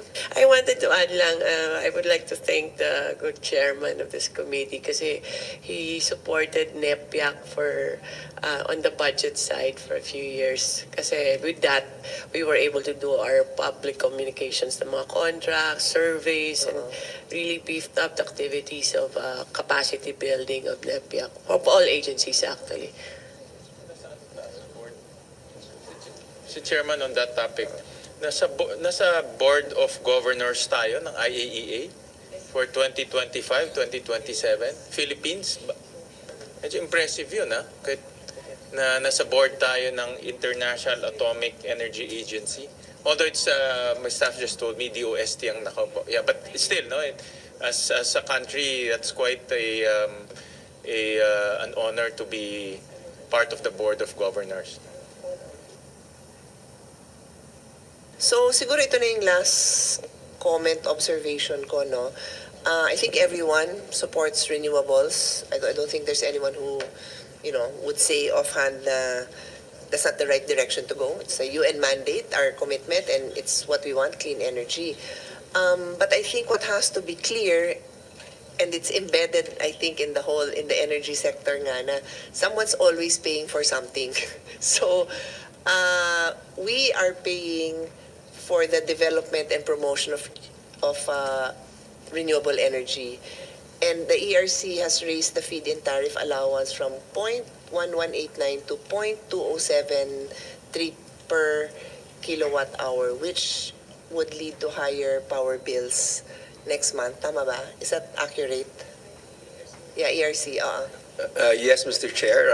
We just recently approved the increase for the feed-in tariff allowance. So kaya nga mindful tayo dyan kasi 0.1189, 0.2073. I don't know how much this comes up to an average person's bill. I don't know. Do we know how much? So magkano? Ikaw naman compute, Chairman. Utusan pa. 0.20 or 21 na, 207 eh. So 0.21. So 42 pesos. So isang kainan din yun, di ba? Isang kain din yun sa karinderya. So sa akin, so everyone is paying for us to promote renewables, to promote and develop. So sa'yo din to, babalik din to kay NPC President, no? And everyone else who I know, I trust the default should be that our government is working hard. That is my default. Pero work harder tayo kasi every day, an average family is paying 42 pesos per month. Per month, no? Per month yan kasi monthly billing yan eh. 42 pesos per month for us to promote and develop renewables. So we have to do our best to expedite it, lahat ng renewables natin. Yes, Secretary. Yes, Madam Chair. It's always a dilemma, no? Going green kasi it will cost us also. Yes, of so we're trying to course. balance naman. Exactly. Like the feed-in tariffs, mostly hydro, which is basically should be the cheaper generation that we have. So, pero yun nga, may epekto siya sa feed-in tariff subsidy. But eventually, it will balance off, hopefully. Mr. Yes, Mr. Chair. We can only see the feed-in tariff allowance because it is a separate charge. But what we cannot see is actually the reduction in the overall generation charge in WESM, for example, because these renewable energy technologies that are on mass dispatch, they would not offer any price in WESM, and they would actually reduce the quantities that will have to be traded in the spot market. Correct. And with the reduction in the quantity, there can be downward adjustment to the overall clearing prices at WESM. So with those that are exposed to WESM, to these spot prices, then they would benefit also from reduced WESM prices, although, of course, there is that feed-in tariff allowance that is imposed on them. Yeah, thank you for that clarification. So in the bigger picture, itong pag-push itong feed-in tariff, which is yun nga, meant to pay for the promotions and development of renewables, is offset by, well, the mere fact that it exists will now bring down the prices. But so that your explanation is very much welcome. But yung point ko naman was to push all of us, di ba? To act fast, to act efficiently, kasi binabayaran nga natin yon. But yeah, thank you for clarifying that on WESM, kasi malaking factor din yun dahil maraming napapabili ng medyo mahal doon pagka walang mga ganitong intervention. So, Mr. Chairman, I can end for now. I will just listen. Ultimately, I think our goal is very clear. We need to build a power sector that is affordable, that is sustainable, and that is resilient. Let's think of our kababayans all over the country that are really depending on us for this. One last sector that I just want to include is the tourism sector, no? I think all of us here, but again, itong seatmate ko, talagang we like to promote local tourism, and ang hirap kasi when you look at the downside of local tourism, yun nga yung magba-brown out. So parang ang hirap din talaga. It's so hard to support our tourism when these factors are a big factor. When we have this power outages as a big factor in our promoting ourselves as a tourist destination. So tulungan lang natin. Mr. Chair, just for example, we are aware and we are also working with the OT. For example, for Siargao, trying to find funding to improve whether it's the subsea cable or the distribution lines within. So, Siargao, Siquijor, ano pa, Camotes Island, Palawan also. We're trying to work with MIC, even our whatever is available with the DBM and NEA to focus on these areas. And we've had several meetings already with our different agencies for this. Thank you. Okay, thank you, Secretary, and to the entire DOE team. Thank you, Mr. Chairman. Thank you, Senator Pia. Next will be Senator Marcoleta.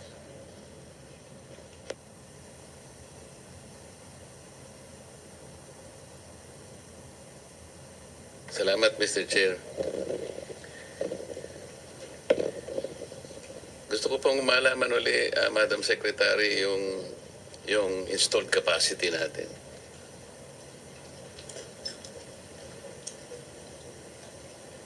Mr. Chair, can Yes, Yusek ma'am. Guevara answer? She's the supervising undersecretary for power. Thank you. Mr. Chair, 30,000 megawatts po yung ating installed. Yung dependable po, megawatts. And then Yung we're ating saying dependable is is 27,000 megawatts. yung consumption po natin. Ang peak po natin is about 19,000 megawatts po. 19. Apo.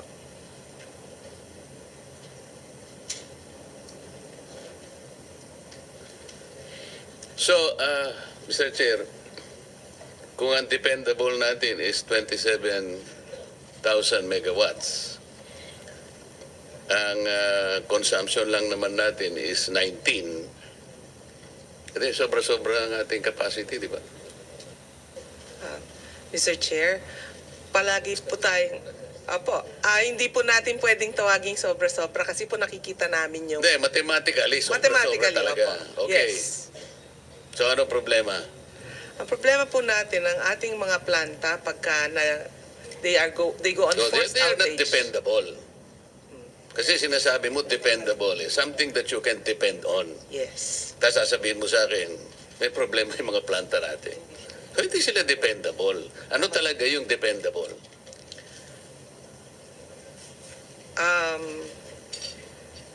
Terminology po kasi You should dependable. know. Opo. Pero kunyari po sa ating the way that we look at it, Hindi, wag kunyari. if you look at the outage Real rates, tayo eh. Oo. opo, yung pong ating 19 gigawatts na need, nasusupplyan po yan ng ating mga supply, Hindi, ng mga teka muna. generators. Nasaan yung hindi dependable? Yan kasi yun ang problema eh. So we should at least produce 19 gigawatts, di ba? Kasi yun ang demand eh. Yes. I mean, logically. Logically, pero Nasaan ang problema? Kasi yung 27 na ito, yes. napakalaki. Meron tayong sobrang 8,000 megawatts. So itong problematic na ito, ano ba ginagawa natin? Ba't di natin ma-address? Palagi namang problema si Sharon Garin. Opo. Ang mga planta po kasi hindi located in one location. Pati po yung mga consumers natin hindi in one Kaya location. alam na natin lahat Opo. yun naman. Ito na naman si Marco Beta. Alam na natin yun. Makinig ka kasi. Ang sabi ng Masyado kang chairman natin ng nagmamarunong. energy, bubisit. kailangan major Mga overhaul ka ito. eh. Hindi yung Ano ka eh. Ano ba yan? usap na lang tayo ng usap. Tayo rin nagkikita-kita every year. Pero hindi natin nahihit yung problema eh. So meron tayong Sabihan mo kung anong gagawin. 8,000 Hindi yung megawatts dami na mong sobra. They comments. appear to Iba be yung sobra sa'yo. talaga. Ang ganda sana ang advantage natin. Guys, ito. Pero bakit hindi? Itong senator Yun na ang to. striking Wala ito. natin. Puro Anong ito problema ano eh. nung Pangpasira. dependable sana eh. If we do something about Kasi it, ayaw baka yan sa maging government dependable. ngayon. It's half Kaya of it. yan. Hindi na yung, Lahat na lang. Mali sa Hindi na kanya. yung Mali yung comment siya lahat.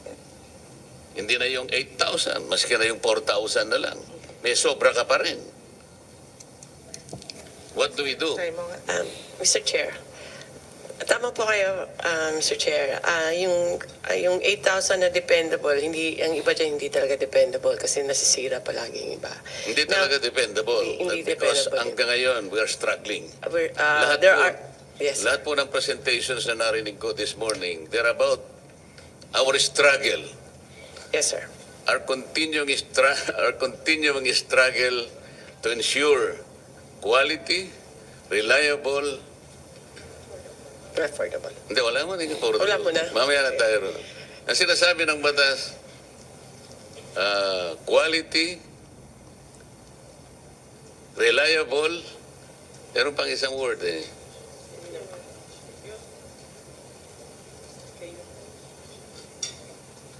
O, paano gagawin natin?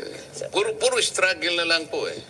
Mr. Chair, for example, sa Luzon ang dami-dami nating planta. Secure pala. Okay. Secure. Quality, reliable, and secure.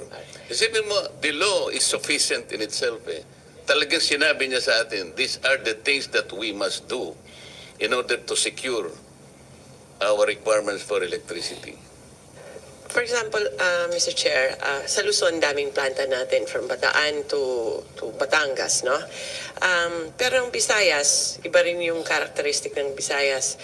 Kahit marami sa Luzon, limited naman ang linya. So, pag in-assess mo yung Panay, kulang talaga doon. Kailangan iikot pa siya. So, today, I understand may problema talaga. Today, we are assessing every region sa Visayas, Mindanao, and Luzon. Saan ba yung kulang na ano? Kasi hindi tama yung sinabi ni Yusek Keb, hindi kasi nakaspread out ng maayos yung mga power plant natin. So, now, pinapa-review ko ulit ang energy plan para tignan saan ba yung mga regions na kailangan may base load pa tayo or saan kulang yung mga transmission natin. Those are things na kaya kahit mathematics siya na tama naman, sobra-sobra tayo, pero actually yung design may kulang pa talaga, Mr. Chair. So we're working on that. Mga 2 buwan na namin ina-assess, nagra-run kami ng mga simulations, and we'll have it ready hopefully by the end of the year, Mr. Chair. Kasi, Mr. Chair, talagang napakahirap intindihin. 27,000 megawatts it's only a matter of maximizing this because this is dependable. Yung 19,000 megawatts naman, this is the peak load eh. Hindi na, sa buong panahon, sa buong araw rin, hindi naman peak 19 eh, di ba? Ano yung base load? O, 12,000 lang. Imagine mo 12,000 lang, Mr. Chair. You have a dependable capacity of 27,000 megawatts. Hindi tayo dapat namang problema eh. Miski pa paano mo kwentahin ito, madam? Notwithstanding the fact they're all located, siyempre naman kasi island tayo eh. But what we need to solve this problem. Kasi sana kung ang pinag-uusapan, manipis na manipis yung ating difference between the supply and the demand. Hindi po eh. I don't think you can justify this. This is 27,000 megawatts. Dependable sana. So issue lang, gawin nating dependable kahit na yung kahit na yung kalahati lang. And then yung 19,000 megawatts is only the peak. Yung baseload mo is only 12. So maski pa paano mong kwentahin ito eh. Alam po ninyo, hindi ko makalimutan yung China eh. Yung Three Gorges Dam. Siguro this is, nasabi ni ang chairman natin ng energy, we need to shake up. Bakit sila isang dam lang? Ang dami nating pwedeng gawing dam. We have how many islands, Madam Secretary, in this country? The Three Gorges Dam in China supplies more than one-half of the requirement of mainland China. Isa lang. That's about 25,000 megawatts. Reliable. Tayo, meron lang tayo isang ganun. Hindi na tayo siguro mag-hearing every year. Ito yung dapat natin. Kasi, okay, meron tayong requirement sa renewable. Kahit ano pong gawin natin sa renewable, hindi po siya magiging kasangkapan para sa baseload. Renewable energy, hindi siya pwedeng dependable facility for baseload. Very, very fleeting po yan. Wind, solar, maganda lang po yan sa salita. Di ba?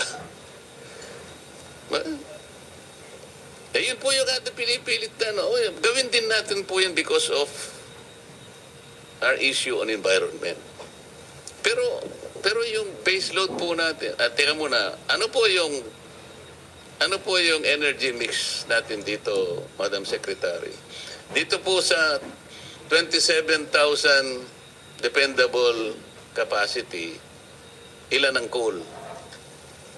43.7% po. 11,800 megawatts. Ilang percent, ma'am? 43.7%. 43%. Diesel. Ang diesel, oil-based po is Oil. 284 megawatts. 9%. 9.9. 10% sabihin na natin. Ano pa po yung ibang fuel natin? Natural gas, 15.2%. Saka renewable, 31.2%. 15% ang natural gas po. Renewable. 31.2%. So that makes up 100% already. Yes. So talagang hindi po tayo makakaalis talaga sa coal sa ngayon kahit ano pong gawin natin. For now, di po. Kahit na sabihin natin itong pinakamaruming fuel natin, ang sa ngayon dito pa rin tayo. Ano po? Unless yung natural gas natin, pagbaligtarin natin siya maging 43. Masyadong mahal po. Meron naman tayo rito, kaya lang hindi natin malaman kung makakakuha pa tayo, hindi na. Talagang wala na tayong sources ng natural gas, madam. May bago pong mga wells. Mr. Chair, we have contracts pa mga bago ngayon eh. Pero siguro mga 5-7 years pa yan at pwede siyang mag-produce for us. Medyo late lang tayo Thank you po. Mr. Chair, meron po tayong Interagency Energy Efficiency and Conservation Committee. IAEECC. Ito po ay na-create under Republic Act 11285. Tama po. Encouraging all government entities to install and utilize solar PV system or any equivalent renewable energy technology in their government-owned facilities. Bakit po ang title encouraging? Mr. Chair, if you allow Undersecretary Marasigan can Ay, ikaw may kagagawa na naman ito. Ha? Sige, tira. Thank you, Mr. Chair. Thank you, Honorable Marcoleta. Under the Energy Efficiency Act, yes, it's mandatory for all government agencies. Hindi, nakalagay nga, encouraging. It's not Sir, mandatory. Mandatory, sir, yung 10% reduction ng kanilang Hindi kasi ang energy consumption. title, encouraging kasi. Opo. Alam mo, you'll be guided by the title. Pag sinabi mong ini-encourage mo lang, may option eh. Hindi siya talaga tutupad eh. Pero pag sinabi mong mandating, wala kang option kung di sumunod eh. Tama? Tama po. Kasi halimbawa, in-encourage ka lang ng tatay mo. Nung bata ka pa, ligawan mo si ganito. Eh, mukhang ayaw mo. Meron kang gusto, di ba? Hindi ka susunod. Pero sinabi niya, kasi lalo na nung panahon mo, pag sinabi ng tatay o ng nanay, hindi pwedeng hindi tayo sumunod. Ganun ang Pilipino eh. Pag sinabi mong mandating, nandun yung puwersa ng batas eh. Di ba? Tama po. So, kaya ganun po yung aking ina-emphasize, Mr. Chair. Ito, nakalagay, the solar PV system or equivalent RE technology to be installed must initially supply at least 20% of the agency's electricity requirement. O nangyayari na ba ito? Yes, Mr. Chair. Hindi, nangyayari na ito. Meron na pong nag-install. O malayo yung sagot mo, pare. Sinasabi ko na nga sa iyo huwag yung encourage Pag minandate mo, lahat sila, this is addressed to all agencies Para sasagot mo, meron na po. Kaya hindi tayo nagkakaroon ng 20% ito At least. Ngayon, kung magawa niya 25, 30, di lalong maganda. So itatanong ko nga kasi it has been more than 2 years, sir. O puro tayo resolution. So ilang ahensya na ang napakabit ng solar panel o katumbas na renewable?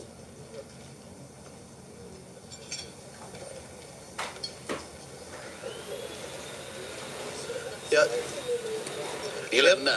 Meron po kaming 8 project na na-install na. 8 pa lang? Yes po. Ilan po ba ang ahensya na ina-address nitong resolution na ito? Sa ngayon po, pangkalahatan po yung ginagawa natin. Kaya pero nga, ilang ahensya po ang na-address nitong resolution na ang ito? rollout po kasi natin ay per region at binubuo pa natin yan under the Government Energy Management Program kung saan po mandatory po yung minimum 10%. O yung ginawa niyong mandatory, 10%. Ang sinasabi ng resolution, 20%. Paano? Bakit gano'n? Kayo mismo, hindi niyo sinusunod na resolution Kaya nahihirapan ng kasasagot ang ating sekretary. Ang 10% po kasi is the reduction in their consumption. So isang tool po yung pagtatayo ng mga renewable energy like solar rooftop installation para matulungan sila sa reduction. Pero hindi naman po ibig sabihin nun is hindi na sila mag-a-apply pati. So ilan po yung tinarget natin, more or less, agencies? May Sa ngayon po talaga, nasa roll-out pa lang po kami. At including the local governments naman po ang kasama na namin. Kaya nga, bigyan mo ballpark, ilan po ang agencies na tinatarget nitong resolution na ito? Mr. Chair, dapat yan lahat, no? Kaya Pero, mga ilan? minimal pa lang ang nagawa kasi ang process niyan mag-audit kami, magmomoa, may audit sila, titignan namin yung mga pumbilya tapos i-advise namin kung anong solar ilalagay, no. So right now we have agreements with DOH, I think ongoing And some yung CHED, LGUs. there's the and then some LGUs dito sa Metro Manila with Valenzuela, Navotas, Makati. We're entering to agreements para ngayong year sana may maumpisahan na siya full scale. But we cannot just say to all agencies, so i-reduce nyo kasi they need our technical assistance na rin para malaman nila anong aircon yung lalagay nila, anong bombilya. So with the limited capacity that we have,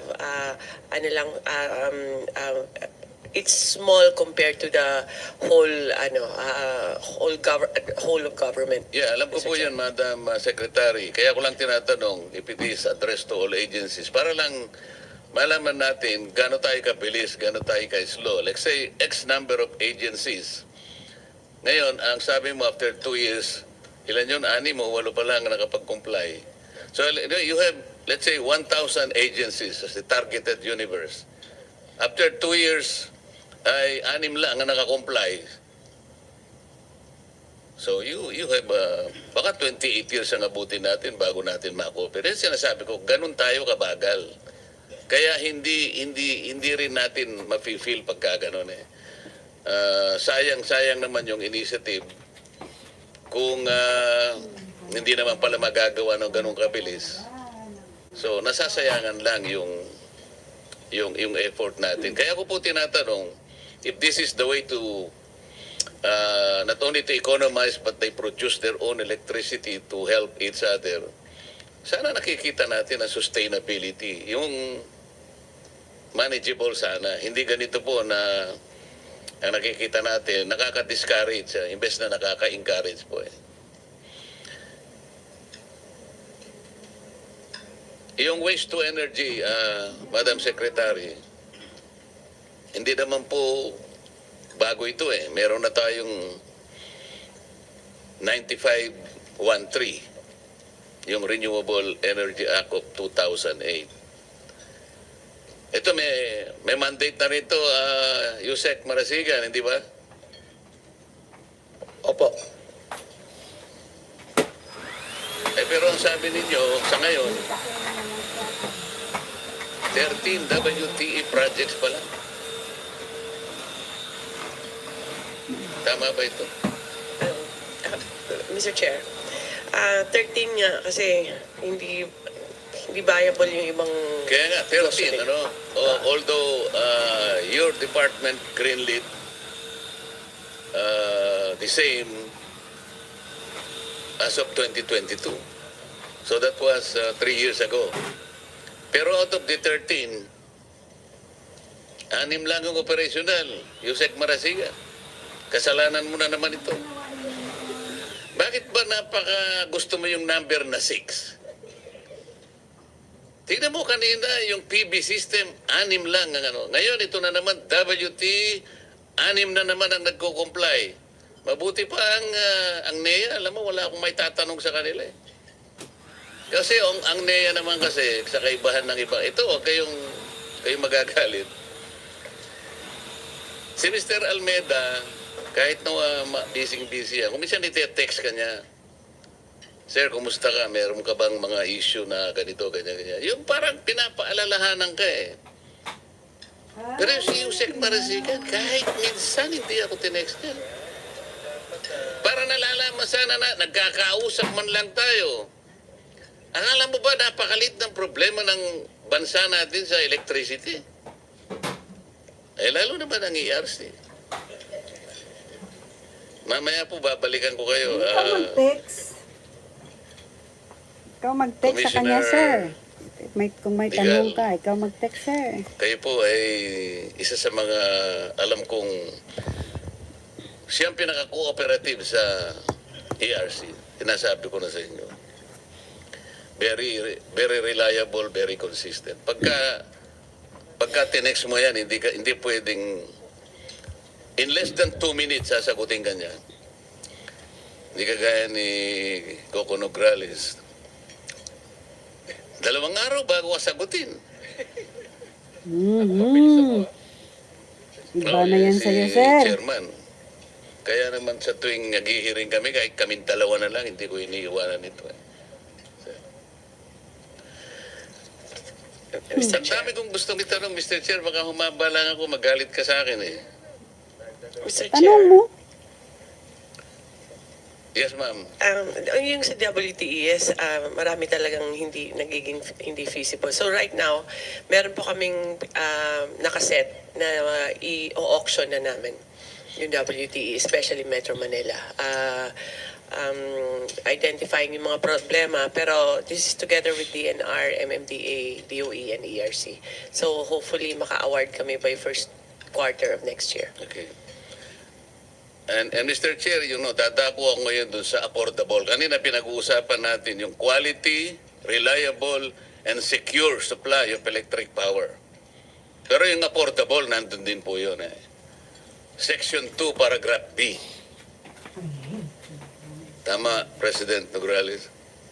So yung affordable, ito yung walang kamatayang issue, yung affordable na to. 24 years ago, we crafted a law. Ang pangalan ay IPIRA. Talaga ay nakalagay, affordable. Tapos pagka binasa mo pang pababayan, transparent and competitive. Mga ganun eh. Competitive price of electricity. Fair. Under a regime of free competition. In order to make our products globally competitive, nakalagay. Pero talaga pong hindi natin very, very elusive yung affordable. Kasi unang-una, tingnan po ninyo yung lifeline rate program natin, which is stipulated under Section 23 of EPIRA. Merong kasing ladderized yan eh. Pero in case of Meralco, alam po ninyo yung 100% na free lang, 20 kilowatt hours. Kawawang kawawa. Ay, sir. Yung Para ano pala, mag-free ka ng bill 100%, namin. kailangan ang ginagamit mong Yung bill namin nandito na, kuryente sir. hanggang Diba sabi mo bayaran mo? kilowatt hours. 2,000 below. Nasaan na, O, sir? parang nagsindi ka lang ng 3 bumbilya maghapon. Tapos Libre tigilan na mo kami yan. dapat, sir, di ba? Sabi Bakit mo po kasi. ganun, Madam ERC? Asan na yung Sa bayad sa Meralco, ang kuryente, sir? consumption 2 bracket times sabi discount mo, niya po below ay, let's 2,000, say, ikaw magbabayad. Asan 0 na, to sir? 20 kilowatt hours, 100%. Bobo Samantalang ka. sa Ilocos Sur Electric Cooperative, 0 to 15, 30%. Ano? Sa Tarlac Electric Cooperative, 20%, 20 kilowatt hours, 100%. Sa Surigao del Sur, electric Surseco 2 yata ito. 0 to 15 kilowatt hours, 20%.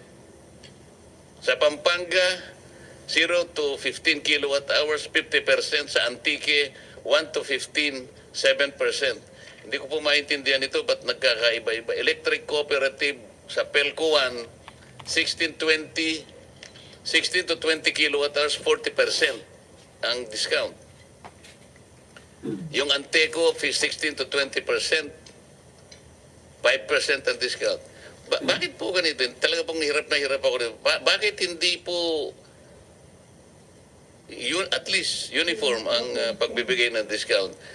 Hindi ko po sinasabi na dito sa discount na ito ay talagang sapat na para maiangat natin doon sa affordable. Dito pa lang naguguluhan na ako. Gusto kong pag-aralan, kaya lang, pasensya na po kayo, napakahirap intindihin ito. Bakit po nagkakaiba-iba? Mr. Chair, can I respond? Yes, sir. Yung pong original na Lifeline program na ngayon ay pinatutupad pa, ito ay nadisenyo noong time na ina-unbundle natin ang rates ng mga distribution utilities. At ang nangyaring disenyo ay per distribution utility. Dahil ang Lifeline program ay isang paraan ng pagsusubsidiya ng mga marginalized consumers, nung nadisenyo ito, ang subsidy ay manggagaling doon sa subsidizing class within the same distribution utility. At yung isa-subsidize niya ay yung mga marginalized doon din sa same na distribution utility. May mga distribution utility na Uy, ako malalaki tulad nagsasabing ng bobo Meralco siya, na ha? kung saan Wala akong marami sinabi, ang nagbobo pwedeng siya. panggalingan ng subsidy. Kaya nung dinisenyo siya, ang isang pamantayan naman na ginawa ay dapat yung subsidy charge or yung lifeline subsidy charge will not exceed 10 centavos. At nung dinisenyo, tiningnan kung magkano ang malilikom kung ito ang limit. Yun ang sabing Nakita bobo na siya. sa halagang 10 sentimo na Wala akong i-charge sinabing mo bobo dun sa dyan. subsidizing class ng Meralco customers, maaari ka pong makapag-extend ng discount up to 100 kilowatt hours na konsumo ng mga marginalized or yung low consuming. Pero dun sa iba tulad ng electric cooperatives na maliliit lang, predominantly maliliit lang din ang konsumo at yung subsidizing class ay maliit lang din, para ka makapag-extend doon sa marginalized customers na hindi naman mag-exceed sa 10 centavos yung lifeline subsidy charge, kinailangan ibaba mo yung threshold. Kaya meron doon na ang kanilang diskwento ay kung meron lang silang konsumo na hindi lalampas ng 20 kilowatt hours. Naintindihan ko po yun, Mr. Chair. Ang hindi ko po makuha ang mabuti ay yung pinag-uusapan natin na lifeline rate. Lifeline kasi, ibig sabihin talaga pantulong eh. Bakit ang Tarlac Electric Cooperative sa Limbawa na nakakapagbigay, nasusundan niya yung sa Meralco na yung 20 kilowatt hours, 100% na ililibre niya. Katulad ng Meralco, bakit lahat na ay walang nakagawa ng gano'n? Isip-sipin po ninyo, yung Pampanga, mas malaki ito kaysa sa Tarlac. Hanggang 15 kilowatt hours lang ang 50% niya. Yan ang hindi ko makuha. Paano, pag sinabi po ninyong, halimbawa, yung 15 kilowatt hours na consumption ng isang household, yun lang ang bibigyan niya ng kalahati, 50%. Gaano po ba yun? Hindi po pang buhay yun eh. Hindi lifeline yun eh. Lalong-lalo naman yung iba, walang nakaano kahit isa. Ito, Cooperative Inc., Anteco, 16 Okay lang to yan, 20 Jane. kilowatt hours, 5%. Okay lang dyan. Siguro po Opinion kung lang yan langgam ng mga lang ang tao, opinion pinag-uusapan ko. So, natin. Sa langgam it's up pwede to na you po ito. kung Pero tao po itong ayaw maetre. So paano po nakalampas sa inyong radar ito? Paano po natin masasabi na lifeline rate? Yun nga po, yun yung original na design ng Lifeline program na nakabase doon sa individual distribution Yun po utilities. yung original design. Ngayon nga po, meron tayong ipapalit na kung saan ang diskwento ay ibibigay across the country regardless of the distribution utility at ang lifeline subsidy charge ay pare-pareho din na i-impose. Ganito na lang. Yung proposal ko po, meron akong bill eh. Para po maging ganap na maramdaman ng bawat household, lalo na po yung mahirap. Ito po kasing lifeline rate was intended for our poor people. Yung talagang walang-wala ito eh. Ngayon, ito pong ladderized na ito na hindi pare-pareho talaga. Naintindihan ko naman sapagkat hindi naman pare-pareho po yung pinanggagalingan ng mga electric cooperatives, halimbawa, o lahat ng distribution utilities. Pero pare-pareho naman ang kalagayan ng household, talagang hirap na hirap. Ito po, alam na ni Mr. Chair ito, meron po kaming panukalang batas na lahat po ng households na kumukonsumo ng 200 kilowatt hours pababa. Dapat na po nating ilibre lahat yun. Hindi po kayo makasagot. We will support that po kung yan naman ay tutustusan ng gobyerno dahil po itong lifeline program ang tumutustos po kasi dito ay yung mga ibang consumers din. This is a form of cross-subsidy. Pero yung pong inyong prinsipyo na pinapanukala, ito po ay ang gagawin naming bagong disenyo ng lifeline program na kung saan ang makakabenepisyo doon sa diskwento ay across the board pero hindi lang maibibigay yon at 200 bagkus maaring ito ay 50 kilowatt hours, 50 kilowatt hours at 30 kilowatt hours. Ganun lang po kasi pinag-aaralan natin naman din ang magiging impact niya doon sa lifeline subsidy charge. Hindi naman po kayo magpapasyan yan eh. Kung halimbawa na naipasya ng Kongreso na ito ang maging panuntunan natin, 200 kilowatt hours parang subsidy na po sa lahat na. Yun po kasi ay talagang makakatulong sa marginalized sector ng ating bansa. Siyempre po, isa-subsidize ng gobyerno yun eh. Tingnan po ninyo, ang philosophy po behind that is napakarami ng binibigay nating mga subsidies ngayon. Lalo na nakarang eleksyon, meron kayong AKAP, meron kayong AX, meron kayong TUPAD, meron kayong MAIP, bukod pa dun sa 4Ps. Alam po ba nyo kung magkano yon ang total for this year? 194 billion pesos. Pero wala namang record kung kanino napunta yon at kung paano nagkaroon ng transformation sa lahat ng mga mahihirap nating kababayan. Pero pag nilibre natin, let's say 200 kilowatt hour consumption, siguro 100 billion lang po yun. So nakatipid ka ng 94 billion. Yun po yung philosophy behind this. So, yun pong affordability issue. Naayos natin. Bababa po yung kanilang elektrisidad. Lalo na po yung mahihirap. Ngayon, kung naipasa pa po natin ang isang panukalang batas na alisin natin ang 12% VAT, immediately, bababa ang kuryente. Gusto ko po kasing kausapin ang DOE. Natulungan din kami. Kasi sasabihin ng DOE, hindi natin pwedeng, bakit hindi natin pwedeng gawin? Hindi ba nila alam kwentahin? Kasi maaaring ang DOE kaya niyang kwentahin ito. Ano ang impact sa mga industries natin, for example, particularly the manufacturing sector? Anong impact kapag ka naibaba mo ang production cost nila? Lalaki ang kanilang output. Para ko nang nakita yon. Kasi tinitingnan lang natin yung mawawala sa atin sa collection ng taxes. Bakit hindi nila tingnan kung gaano ang ilalaki ng ating economy? Siguro kapag binaba natin, inalis natin ang VAT, yung kapalit naman nun is probably triple the economy. So, mas malaking buwis ang makukwenta. So, imbes na pag-usapan natin yung kawalan ng kusan, sabay ka kukuha ng kukolektahin ko dyan kapag sasabihin ko naman sa kanila, problema mo yun, ikaw ang taga-kolekta eh. Bakit mo akong problema niyan? Ang problema ko lang, i-depends ako kung ano yung sinasabi ng batas. Affordable, transparent, reasonable, competitive. Eh, sinasabi ng IPIRA eh. Ba't mo kasi nilagyan ng VAT? Kaya nga naging exorbitant. Eh, pinagmulan natin ay affordable. Ba't nyo nilagyan ng 12% VAT? Sino bang may idea nun, Mr. Chair?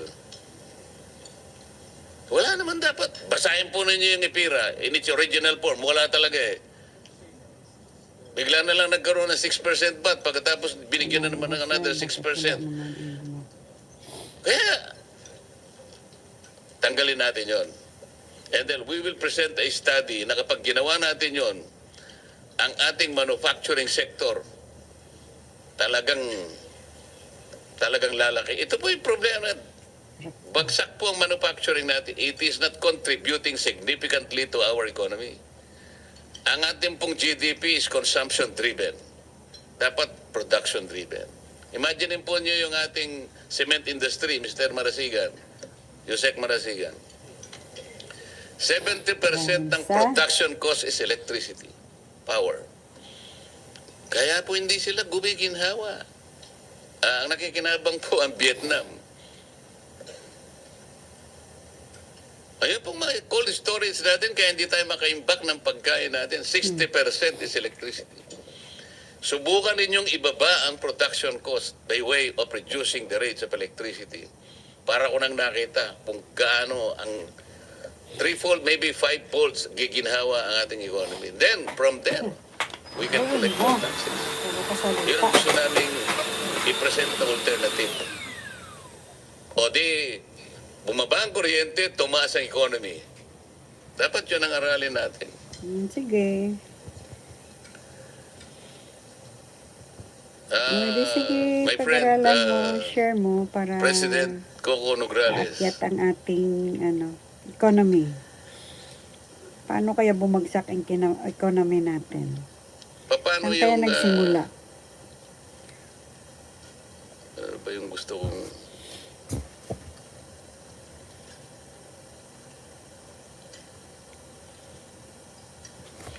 Yung ating universal charge for missionary electricity.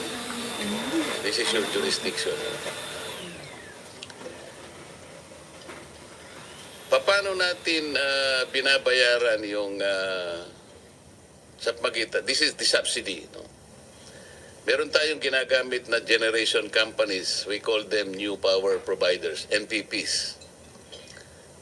We're talking of the off-grid communities, sir.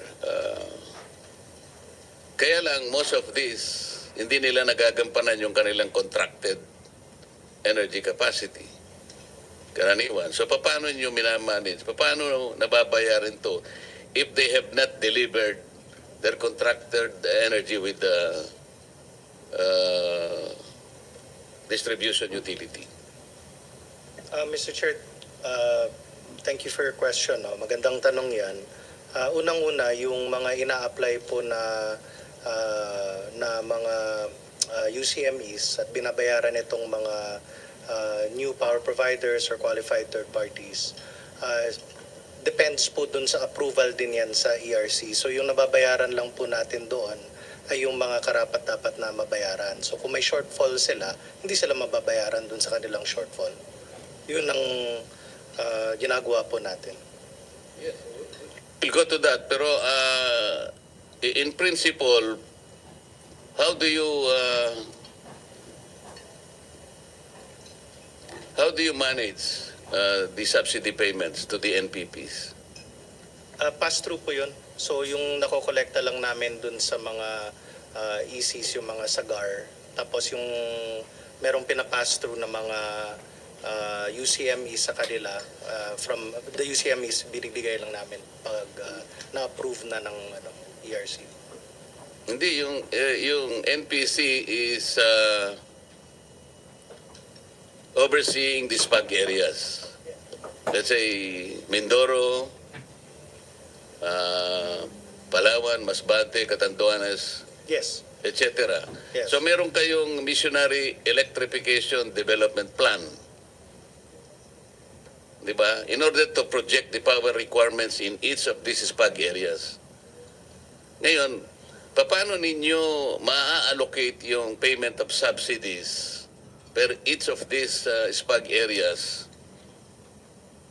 Ito yung gusto nating malaman. Because you continue to collect itong subsidy nito na kung tawagin natin ay universal charge. Ito nga yung nagpapahirap din sa ating mga consumers. Kasama ito sa binabayaran nila.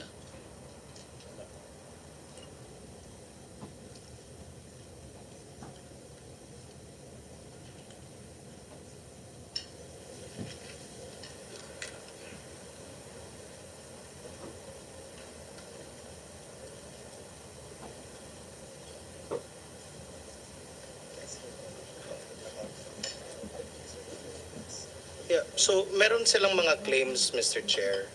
And yung mga claims ng mga ito, syempre bine-verify po natin yung performance nila. At kung hindi nila naaabot, hindi po namin sinusupport yung claims na yan. And nakabudget din naman yung mga subsidies na ito. And Yes, but we have to start with the UKME allocation kasi kayo nag-a-approve ng plan. yes, Alam ninyo kung magkano ang allocation in each of these PAG area. meron po tayo. Mga So, allocations. kung minsan yung tagal nung pag-a-approve ninyo, hindi nagiging yung tagal ng regulatory approval, that will take years kung minsan eh. Pero yung subsidy nasa inyo na, it becomes a problem do sa transparency and accountability level kung paano ninyo. Hindi kasi pare-pareho eh. I'll give you an example.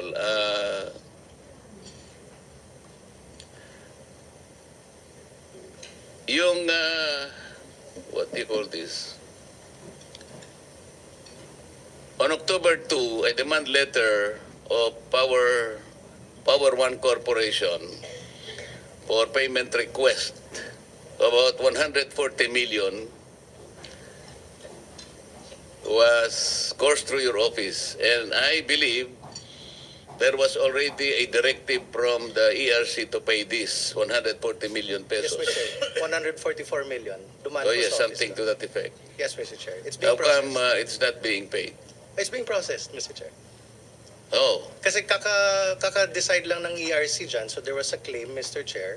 And then the ERC, dumaan po yan sa table ko just this week. And then, siguro mga 10 minutes lang sa table ko. Mas mabilis po kesa sa yung pag-reply ko ng mga messages. 10 minutes. Yes, sir. It's 2 hours, you'll be able to pay that. It has to go through a process, Mr. Chair. Oh, how long is the process? I think that's, so okay na yung ERC, and then we're gonna go to SAM, no? Yeah. Yeah, Yung letter po ng ERC, Mr. Chair, is September 18, 2025. Sabi niya, bayaran mo na siya. Tama, sir? Yes, Mr. Chair. Oh. So why is it? May mga So ilang araw ang processing? may internal processes po kami. So pagdating sa amin, that's a few, Yeah, but I think the chairman would like to know how many days will it take. I think from now, probably we're going to pass it on to SAM, and then SAM will already release it. Less than 30 days, Mr. Chair. Less than 30 days. 30 days daw? Less than. 10 days. Best efforts, Mr. Chair. Mr. Chair, Pisam, if you allow me, Mr. Because it goes through back and forth sa agencies. If Pisam can commit a certain number of days when this will be released once NPC submits. Mr. Chair, just for the information, it's actually allowed na 45 days yung processing time. So, best efforts pa. We're still within the 45 days, Mr. Chair. Pero best efforts po, mas mabilis. Kasi po, Mr. Chair, alam po natin na these power producers are using their own capital and their own money sa matagal na panahon. For example, I think I'm talking about Ormeco here in Mindoro. Ameco or Meco, I don't know, nakukumpisa ako sa dalawang power producers. Pera nila yung ginagamit nila eh. So, yung tagal po ng pagbabayad to reimburse them sometimes affect the efficiency and effectiveness of their system. Kaya napipilitan po silang ibaba nila yung requirement to produce the needed electricity. And ang nangyayari, ang naapektuhan yung mga mamamayan. And this defeats the very purpose of missionary electricity. Kaya yung processing po ninyo, hindi ko alam kung why would it entail 45 days or 30 days if there is already a directive from the ERC and if the money is there. I don't think you can delay it for 5 days or 3 days. Kasi kailangan po nila yung pera eh. Ang apektado dito, siyempre kung hirap na rin po, yung PC niya halimbawa, hindi naman ganun kahaba. Ito yung pinag-uusapan natin. We're talking of missionary electrification program here. And they are SPAG areas and they are your own responsibility. So, how do we justify 45 days, 30 days? Yun. Well noted, Mr. Chair. ERC, what is the reasonable period in this instance? It depends on their internal process, but of course, around the 15 days would seem already to be reasonable.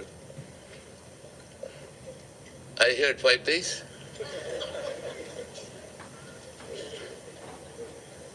I'm sorry, I'm hard bargainer. Oh, 10 days. Since dumaan na po sa table ko at okay ko na po. Yes, sir. Oo, alam ko naman tayo magkasama sir. Tayo nga dalawa pag nag-usap yung gagawin natin kahapon tapos na Oh, yeah.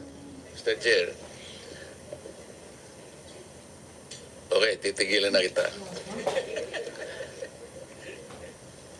Pwede pa po sa PISAM, Mr. Chair?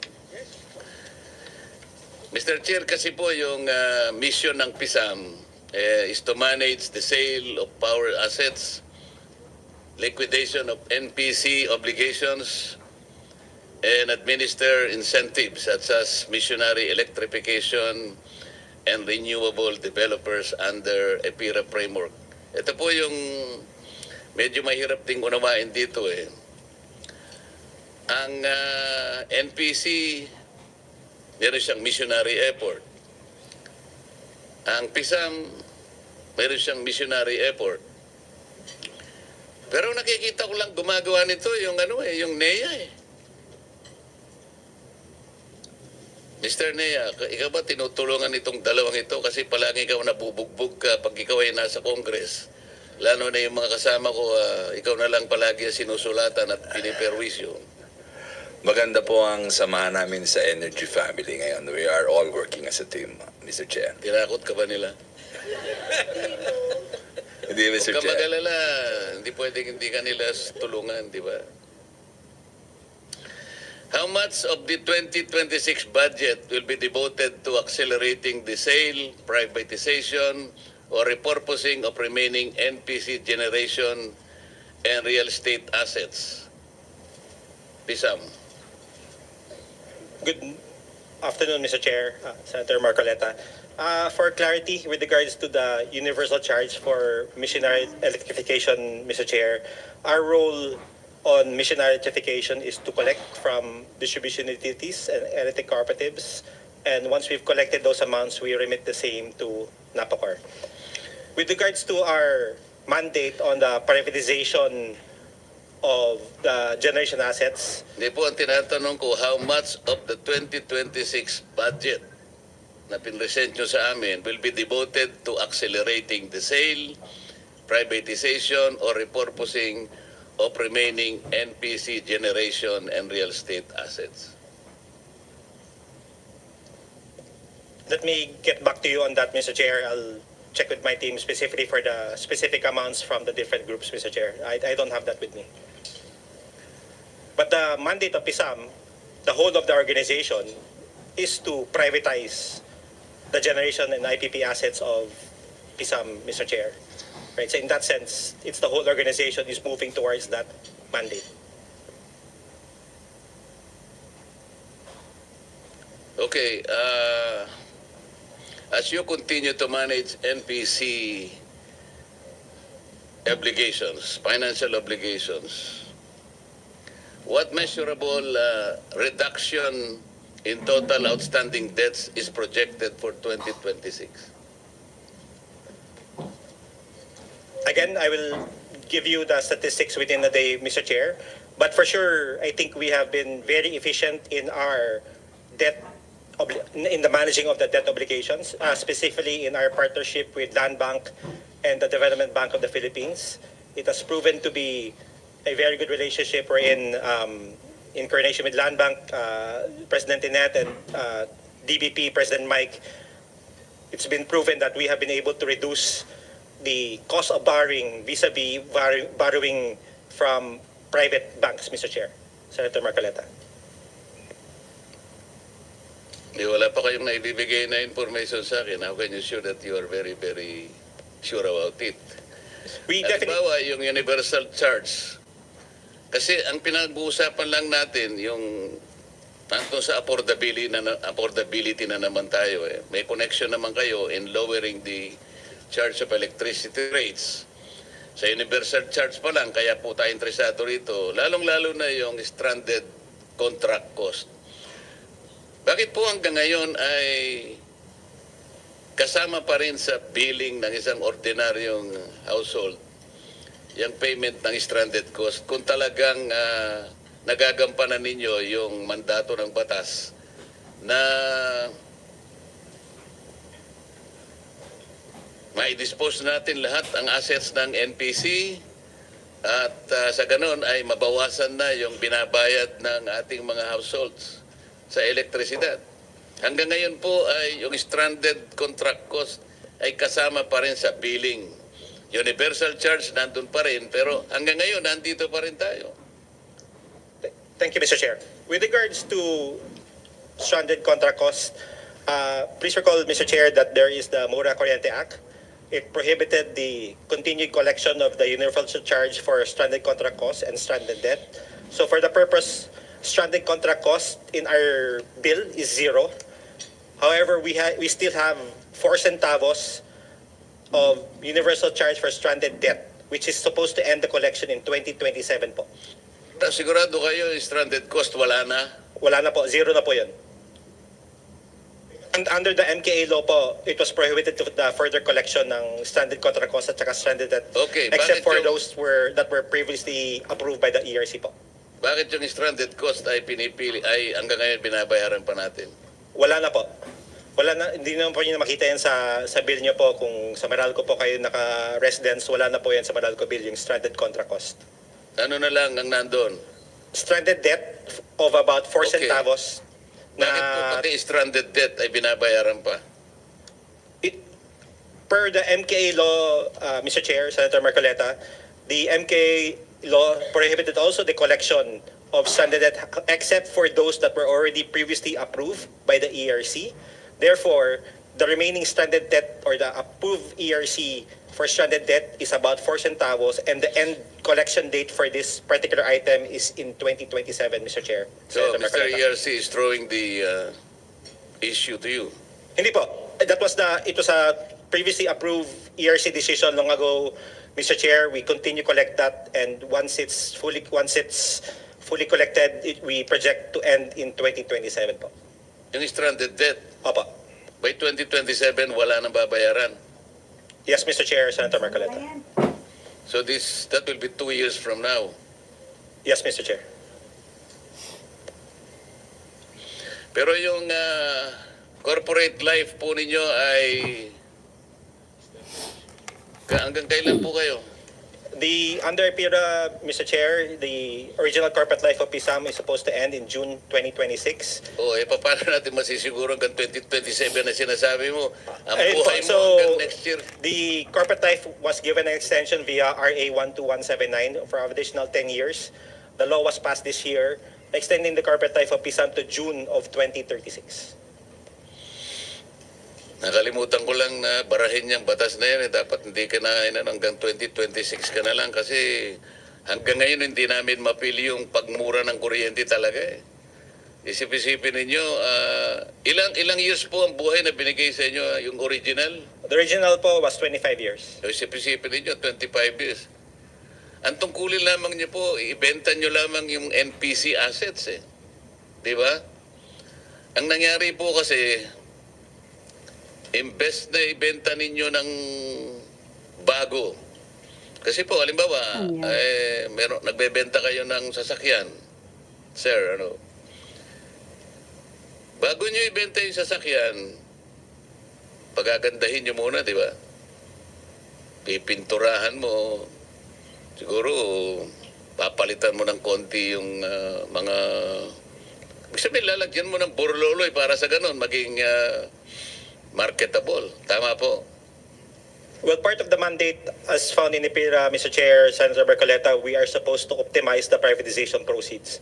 So whatever we need to do to optimize that proceeds, we'll do it, Mr. Chair, Senator Marcoleta. Hindi po, pagbibenta muna yung pinag-uusapan natin. So pagbenta mismo ng assets, Mr. Chair, given the limited funds of government, we did not necessarily first improve the asset before actual sale.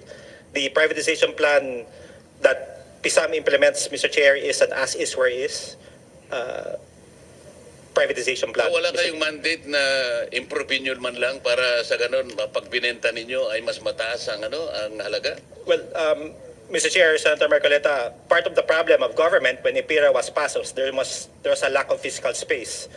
So therefore, the amount of funds given to NAPOCOR or PISAM to rehabilitate and fix these power plants was not part of the mandate given to PISAM, Mr. Chair. The mandate was sell as is and let the private sector improve these assets as can be proven from the various plants that were taken over by the private sector. But the problem is there was no mandate for you to use the assets. Ibenta lang dapat eh.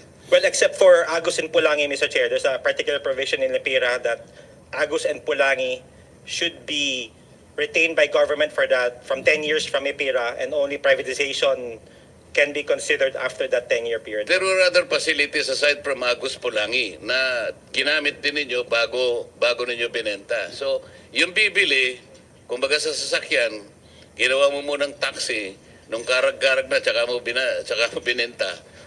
Wala na, puro scrap na lang.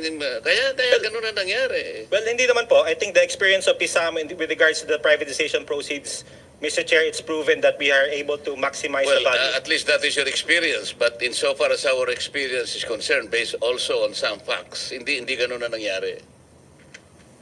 Okay. Yes, Mr. Chair. So, Mr. Chair, baka magalit ka sa akin, ikaw na muna. Okay. Tayong dalawa lang naman, Mr. Chairman. So, one to sawa tayo. Sige, thank you. Thank you, Mr. Chairman. And you pointed out a lot of important items. I'll follow up on those items, Mr. Chairman, Senator Marcoleta. But I'll go to some items in the budget. I'll start off with DOE, Secretary Green. May nakita ko sa budget ninyo na yung advertising expense increased by 65%. And then yung donations increased by 56%. Any particular reason bakit tumaas siya ng more than 50%? I consider more than 50% something substantial.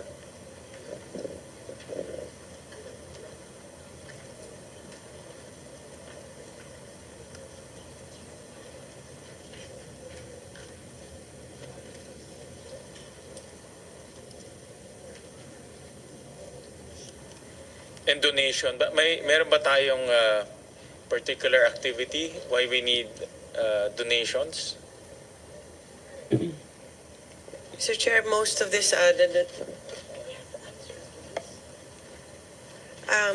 donations and advertising expense increases are under the Bureau of EUMB, Energy Utilization. Is that kay Yusek Mario ba yan? Yes. Yes. Kayo na naman, Yusek Mario. Paborito ni Senator Marcoleta. Any particular reason, Yusek Mario, bakit ang advertising and donation, ano bang i-donate natin? Thank you very much po. Primarily we are the Energy Utilization Management Bureau. Related po ito dun sa question kanina ni Senator Marcoleta. We are coming up, we have programs in identifying sino yung lalagyan natin ng unang mga solar rooftop installations as donation. So it's part of that. So magdo-donate kayo ng solar rooftop? Yes. To private? Local government units in particular. Local government units? Yes. Okay. So this is solar rooftop ng donation? Yes po. As incentives, you mean? Yes. But why do you need to incentivize solar rooftops? Hindi ba savings is already enough of an incentive? Kailangan po kasi nating mag-set ng good examples. Kailangan ipakita natin na magro-roll out yun. One of the concerns that we have discussed in the committee is that not all local government units are capable of doing solar rooftop installation. I understand that. I understand. So yun po yung isang concern na ina-address natin. Ang concern nila is not the use, but how to procure. Yes, how to procure. Kasi actually ito yung problema with local government units. They don't want to spend for it. but they want to share on the savings. Thank you, Mr. Ang Chair. problema, ang COA, hindi rin na-recognize yun. No? I don't know kung na-change na yung rules. No? Kasi in effect, wala kang binibid eh. No? So, Yes po. ang savings, ang parang nakukuha mong, ang nag-share kayo dun sa savings. Diba? So, but how do you value that, no? Yung savings? Yun ang hindi clear under the rules. Well, actually, under the energy service contract concept, any improvements that will produce energy savings will be shared between the third-party participant, the ESCO, and the owner. Correct. But is that recognized by COA? Yes. Diba? Yan ang problema eh. That concept sa private, matagal na yan eh. Mayor pa ako, actually, andyan na yan. Ang problema, yung mga LGUs, hindi nila magamit yung concept because may COA issue. I'm not saying ayaw ng COA. Hindi lang nare-recognize ng COA. The rules for that type of savings sharing mechanism is not so clear. Yun ang kailangan yung i-clear up. Yes po. Tulungan ng mga LGUs. Yes po. Including po yung procurement procedures under yung ating existing procurement law. Yes. Even with amendments, hindi pa po siya specified. Pero ang tinitingnan natin is this should fall under specific specialized procurement. Correct. So yun po yung tinitingnan natin na avenue on how we can really explain that, not only with our recipient beneficiaries. So it's only, ang sa mga LGUs, ang only way nila is outright purchase. Yes. Bibili sila ng solar rooftops. No, pero hindi naman lahat ng LGU kaya, 'di ba? Sir, based on our experience, meron naman mga local government units na willing. Like for example, outright purchase. Hindi po outright purchase. Even if meron silang problema or hindi pa klaro yung rules. Like for example, in Siquijor, ang una naging problema natin doon is power supply. But nung i-introduce natin yung energy efficiency and conservation concept, including solar rooftop installation, inaccept at inacknowledge kagad ng provincial government. So nakipagmawa kagad ang Department of Energy. Baka kasi G2G. G2G yun. Hindi po G2G yun. Kundi ang sinetup natin doon is for a third-party energy service company. And wala silang problema sa COA. So far, wala pa po. Kasi, no cash out sila Yan ang naririnig ko with LGUs. No cash out po yung naging arrangement. Correct. Mr. Chair, Go ahead. we're actually exploring, tama pa kayo, there might be problems with the audit. Pero there are other models eh. Palis mo lang yung rooftop mo sa developer. That's a possible without any problems. No? So, we're actually trying to develop these models para mas madali sa LGU din and no cash out sa kanila. Yeah, ang suggestion ko is to mediate between COA and LGUs kasi yan, maraming LGUs natatakot baka ma-disallow. Then, kawawa naman yung mayor. No? So, I think it's... DOE can mediate between COA and alam ko COA ang hindrance doon sila natatakot Yes, Mr. Chair, we will coordinate and we will make it part of our yung promotion sa local governments, particularly to include yung commission and audit. Yes. Yung commission and audit on the local side. Yes. Thank and you also itong advertising, how come it increased by 65%? Sir, that pertains po doon sa publication ng mga new policies natin. Okay, alright. So yun lang po yung major expenses natin sa advertisement. Thank you. And then meron akong nakita rin additional 281 secretary on capital 281 million on capital outlay. Again, Mr. Chair, this is under EUMV. Okay. But this is more of meron silang mga testing facility for the EVs. I will give you the more specific details through Yusek Marasigan, Mr. Chair. Yes, just to some clarification, additional 281 million, Yusek. partly po kasi is we are putting up an alternative fuel testing center for transportation. And yung capital outlay includes the construction of the building for this testing facility. Ito kasing testing facility na to will help us determine na magkaroon tayo ng state-of-the-art testing center for vehicle fuel efficiency and emissions. This will also help us in our initiative to put an energy efficient labels for all mix of cars and vehicles, particularly with the introduction of the electric vehicles. So itong 281 is testing facility. The building part of the testing facility. The building part of the testing. But leading to that. Yes po. Leading to the testing. When you say alternative fuels, ano ito? Hydrogen? Primarily or po sa ngayon biofuels? Primarily po sa ngayon ang ano natin is electric.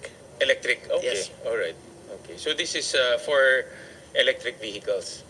Yes po. Okay. And then I'll go to that kasi nabuksan na itong I also saw in the budget yung Alternative Fuels and Technologies Program, nag-increase siya by 281%. And then may nakita rin akong Alternative Fuel Program for Transportation and Other Purpose, locally funded, nag-increase siya from 64 million to 341 million. Yeah. Any particular reason for that? And I support this, no? Kasi nakikita naman natin nagiging uso na ngayon yung electric vehicles, and I thank the Secretary for clarifying yung license. I think kasi maraming bumibili ng electric vehicle dahil sa exempted sa coding. No? Pero natakot sila nung magre-register pa sa DOE, so that's another layer. But the Secretary clarified na hindi na. No? Thank you very much, Mr. Chair. Just to further clarify, no, yung total increase natin from 64 to 341 includes na po rito yung kabuuan ng ating vehicle testing facilities. And that ang kalakihan nito ay yung building pa lang, the 281. Okay. Tapos to follow yung procurement ng ating testing facility equipment itself in the succeeding years. Okay. So meron na naman tayong proposed location, meron na tayong initial location. This will be in Committe State University in Rosario, Cavite. Testing facility to? Yes. Ano po? Training or testing? Testing. Testing. So, and ang kabuuan niyo po niyan, pag nakompleto, hindi siya malilimit sa electric vehicles. Kasama na rin po dyan yung development natin ng concept ng next generation vehicles to include yung hydrogen and yung ating SAF or yung substitute aviation fuel. Okay. So in other words, pero itong investment natin next year, kasi lumaki yung basically among the programs yung Alternative Fuels and Technology Program ang lumaki. So meaning we're focusing on electric vehicles next year. Yeah, on the testing facility. On the testing facility. But as a program, yun ang ating fina-focus. It's part po nung ating overall CREVI, yung ating electric vehicle roadmap. What are we testing sa electric vehicle? The quality? Why do we need a testing facility? Right now, Mr. Chair, ang ating primary testing na ginagawa is for recognition, labeling, nung mga models and makes na dumarating dito sa atin. So it's ginagawa po natin yan for appropriate registration. So naka-post sa website natin yung lahat na na-acknowledge, na-levelize natin ng mga makes and models ng mga electric vehicles. Yung testing facility natin, once it's done, then dito na po yung actual standards development natin. Okay. So itong mga electric vehicle, ang dami na kasi pumapasok. In fact, na-take note yan ni Senator JV. So lahat ito magkakaroon ng standards and labeling. Yes po. And to keep it simple, malalaman ngayon ng consumer alin dito ang mas energy efficient. Tama po. Okay, so mayroon silang comparison in other words. Yes po. Hindi naman po bago sa Department of Energy yan kasi even before, meron po tayong ginagawang mga eco-run to identify yung fuel consumption rating naman ng mga combustion engines. So yun po yung katumbas nun sa mga electric vehicles. Okay, alright. I'll go to yung, ito nabuksan ni Senator Marcoleta, yung energy efficiency.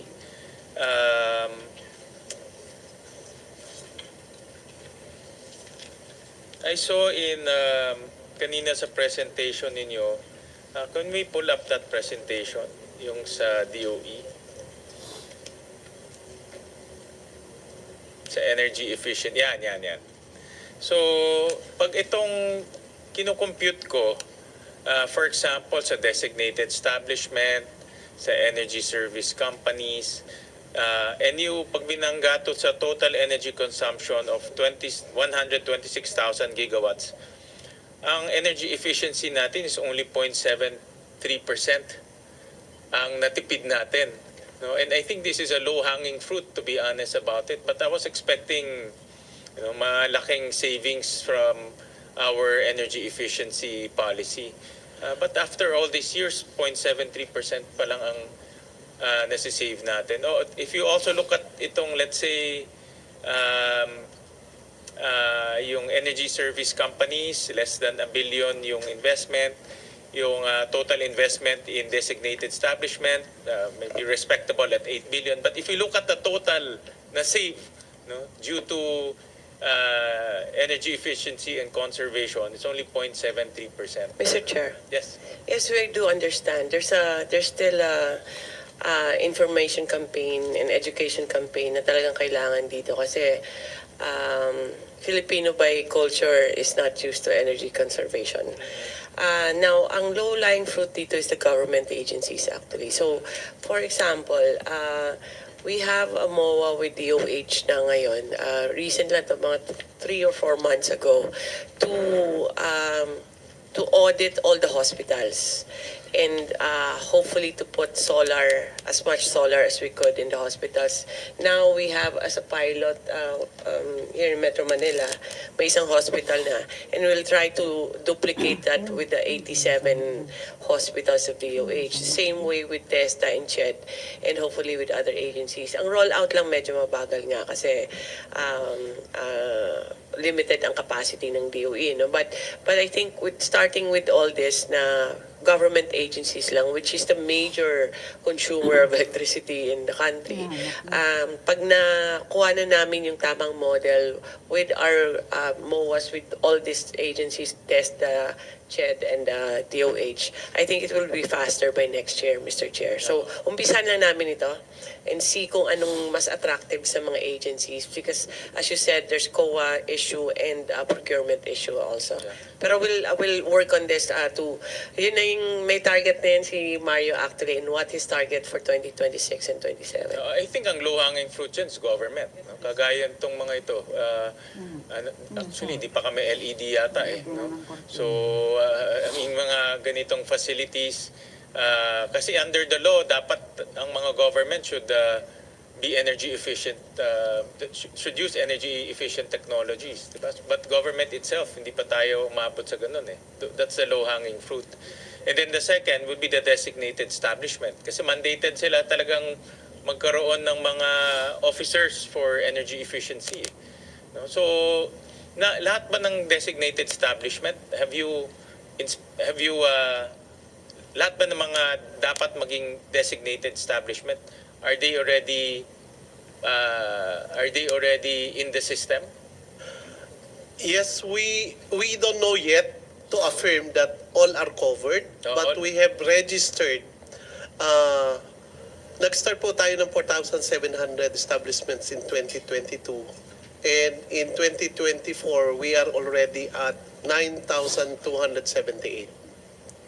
So nag-i-increase tayo, but of course, the total population ng ating mga registered designated establishment, kailangan pa natin makalap kasi normally sa mga urban centers tayo nakapokus. And yet, we understand naman na meron ding mga qualified or pwedeng maging registered participants doon sa mga probinsya na particularly may mga SMEs. Yes. Well, malayo pa tayo kung 9,000. No? We're talking about, I think, ang large taxpayer natin is about 150,000. Yes. No? So, we recognize po, but it's really difficult. Kulang talaga tayo sa resources. but the campaign is there. Those are the nakikita kong pinakamabilis na magkaroon tayo ng results. Government, no? Because under the law, Yeah. Government is mandated and you have the power to compel government through Yes. a roadmap. Diba? And then pangalawa, yung designated. Kasi yung designated, mandatory sila under the law. Thank you. Yung mga maliliit, baka pwede pang delay ng konti. Pero yung mga lalaki, mga steel companies, cement companies, manufacturing, hospitals, private and public, these are all hotels, no? These are all designated establishments. So, ang problema, hindi lang na-enforce. Yeah. And yes po. And actually, ang campaign natin is also for all the registered establishment to have their energy conservation managers. Yes. At ang naging dilemma po natin is mostly on, again, on the government, particularly the local government units. Kasi it's supposed to be a plantilla position to have an eco-managers, but For local governments. Yes. Pero yung private, yung private, automatic Kailangan, po yun. oo. Dapat meron. Correct. Duly registered po dapat yung kanila. pero hindi pa kayo nag-enforce, no? Meron na po. Nag-enforce na kayo? Yes po. Okay. Talagang yung coverage lang natin yung kulang. Yeah, that's why nga, you have to enforce na. Yeah. You have to, By the way, kagaya Sayang, ng marami. EVs, meron kayong power to mandate establishment to put charging stations. yes po. Yes, Mr. Chair. Dito rin sa energy conservation, may power rin kayo to compel. Yeah. Mr. Chair, actually, I recognize po and I wish to inform you that recently nga po when the Secretary met with the PE2, the ESCO group, the Secretary actually guided us that he wants these ESCOs to be a part of the audit team of the Department of Energy. We can take the phase 1, phase 2 audit, but the third level and fourth level and beyond should be undertaken already by the ESCOs. So magkakaroon kami ng convergence program with the private sector. Kasi kung tayo lang yung gagawa ng energy audit, we cannot cover all. In the clean energy scenario, ano ang contribution from energy efficiency? As of now po, 10% pa lang yung target natin. Kaya ba?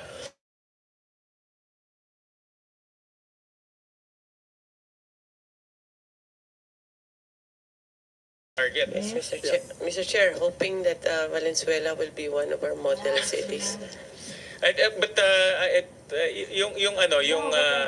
It's really the rules ng bidding.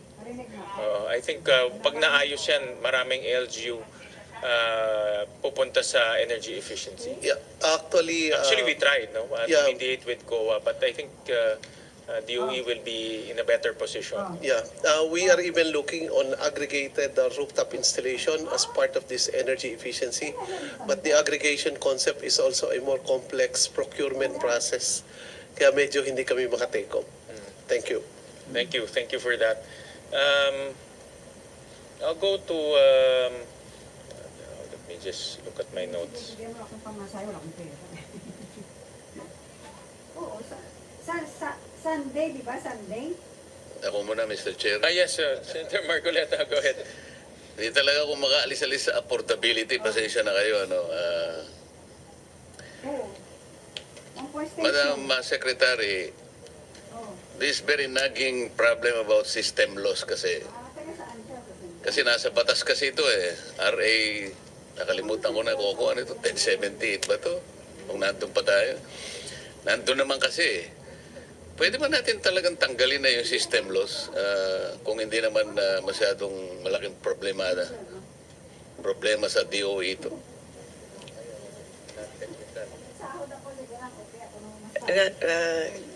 Before ERC, Mr. Chair,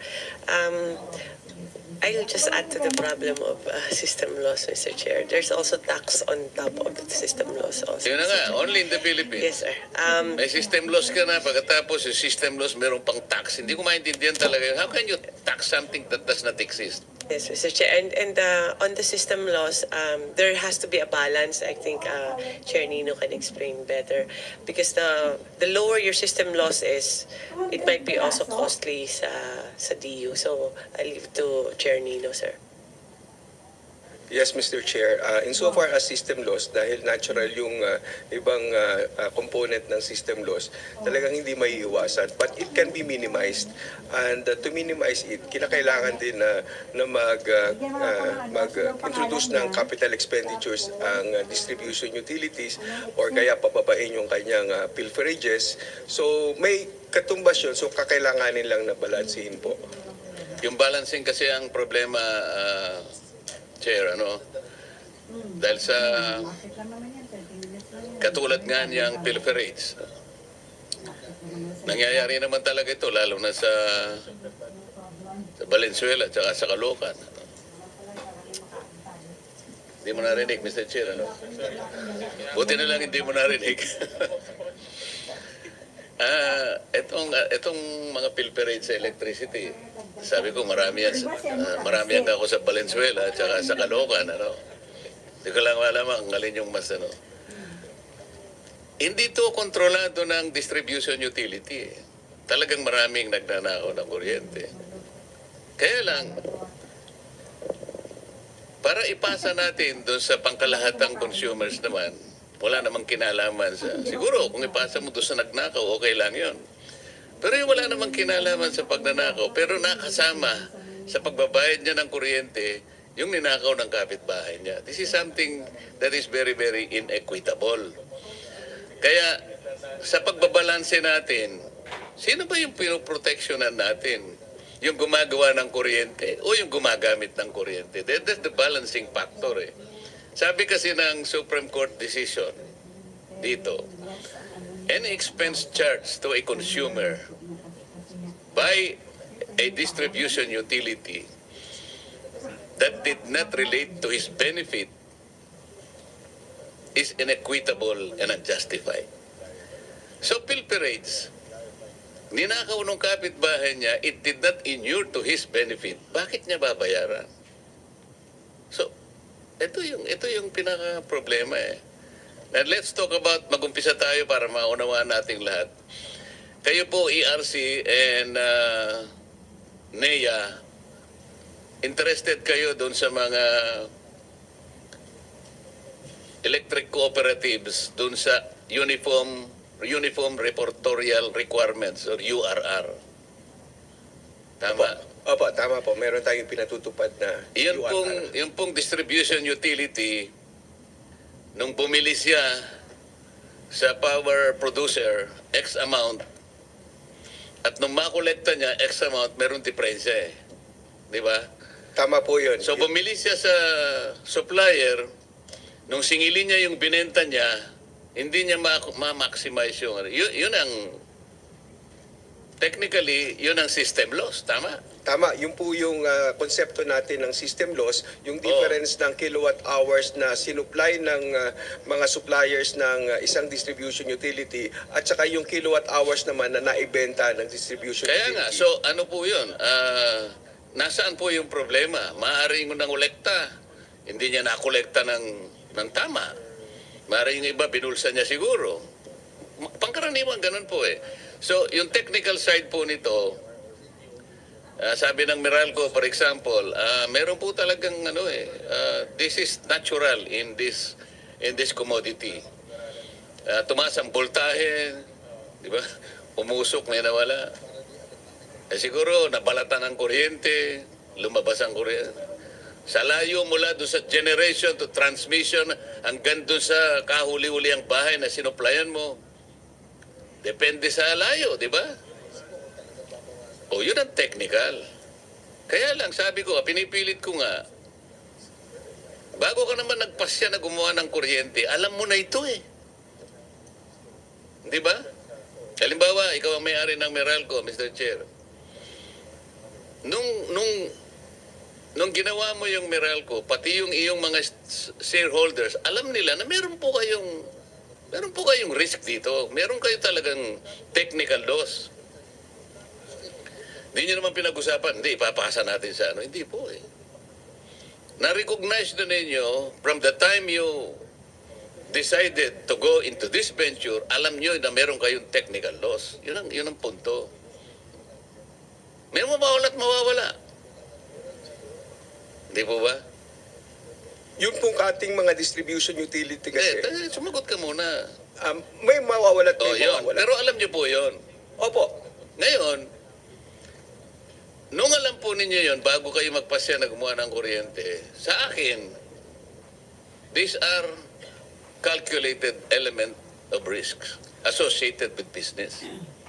Ang Tama negosyo po kasi ng ating mga distribution utility ay hindi gumawa ng kuryente, kundi ay maghatid lang. At sa kanilang paghahatid, may nawawalang kuryente at yung kanilang paniningil naman ay pinapastro lang nila yung gastos doon sa kuryenteng i-deliver sa kanilang distribution system at yung kuryente na aktual na naibenta nila sa mga kanilang customers. Yun nga po. Alam nila na bibili sila di ba? From generation, bibili sila doon.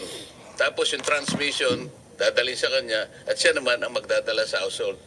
Alam niya yun May mawawala from generation, from transmission, doon sa Okay na, distribution guys. utility at papunta sa household. Okay na tayo.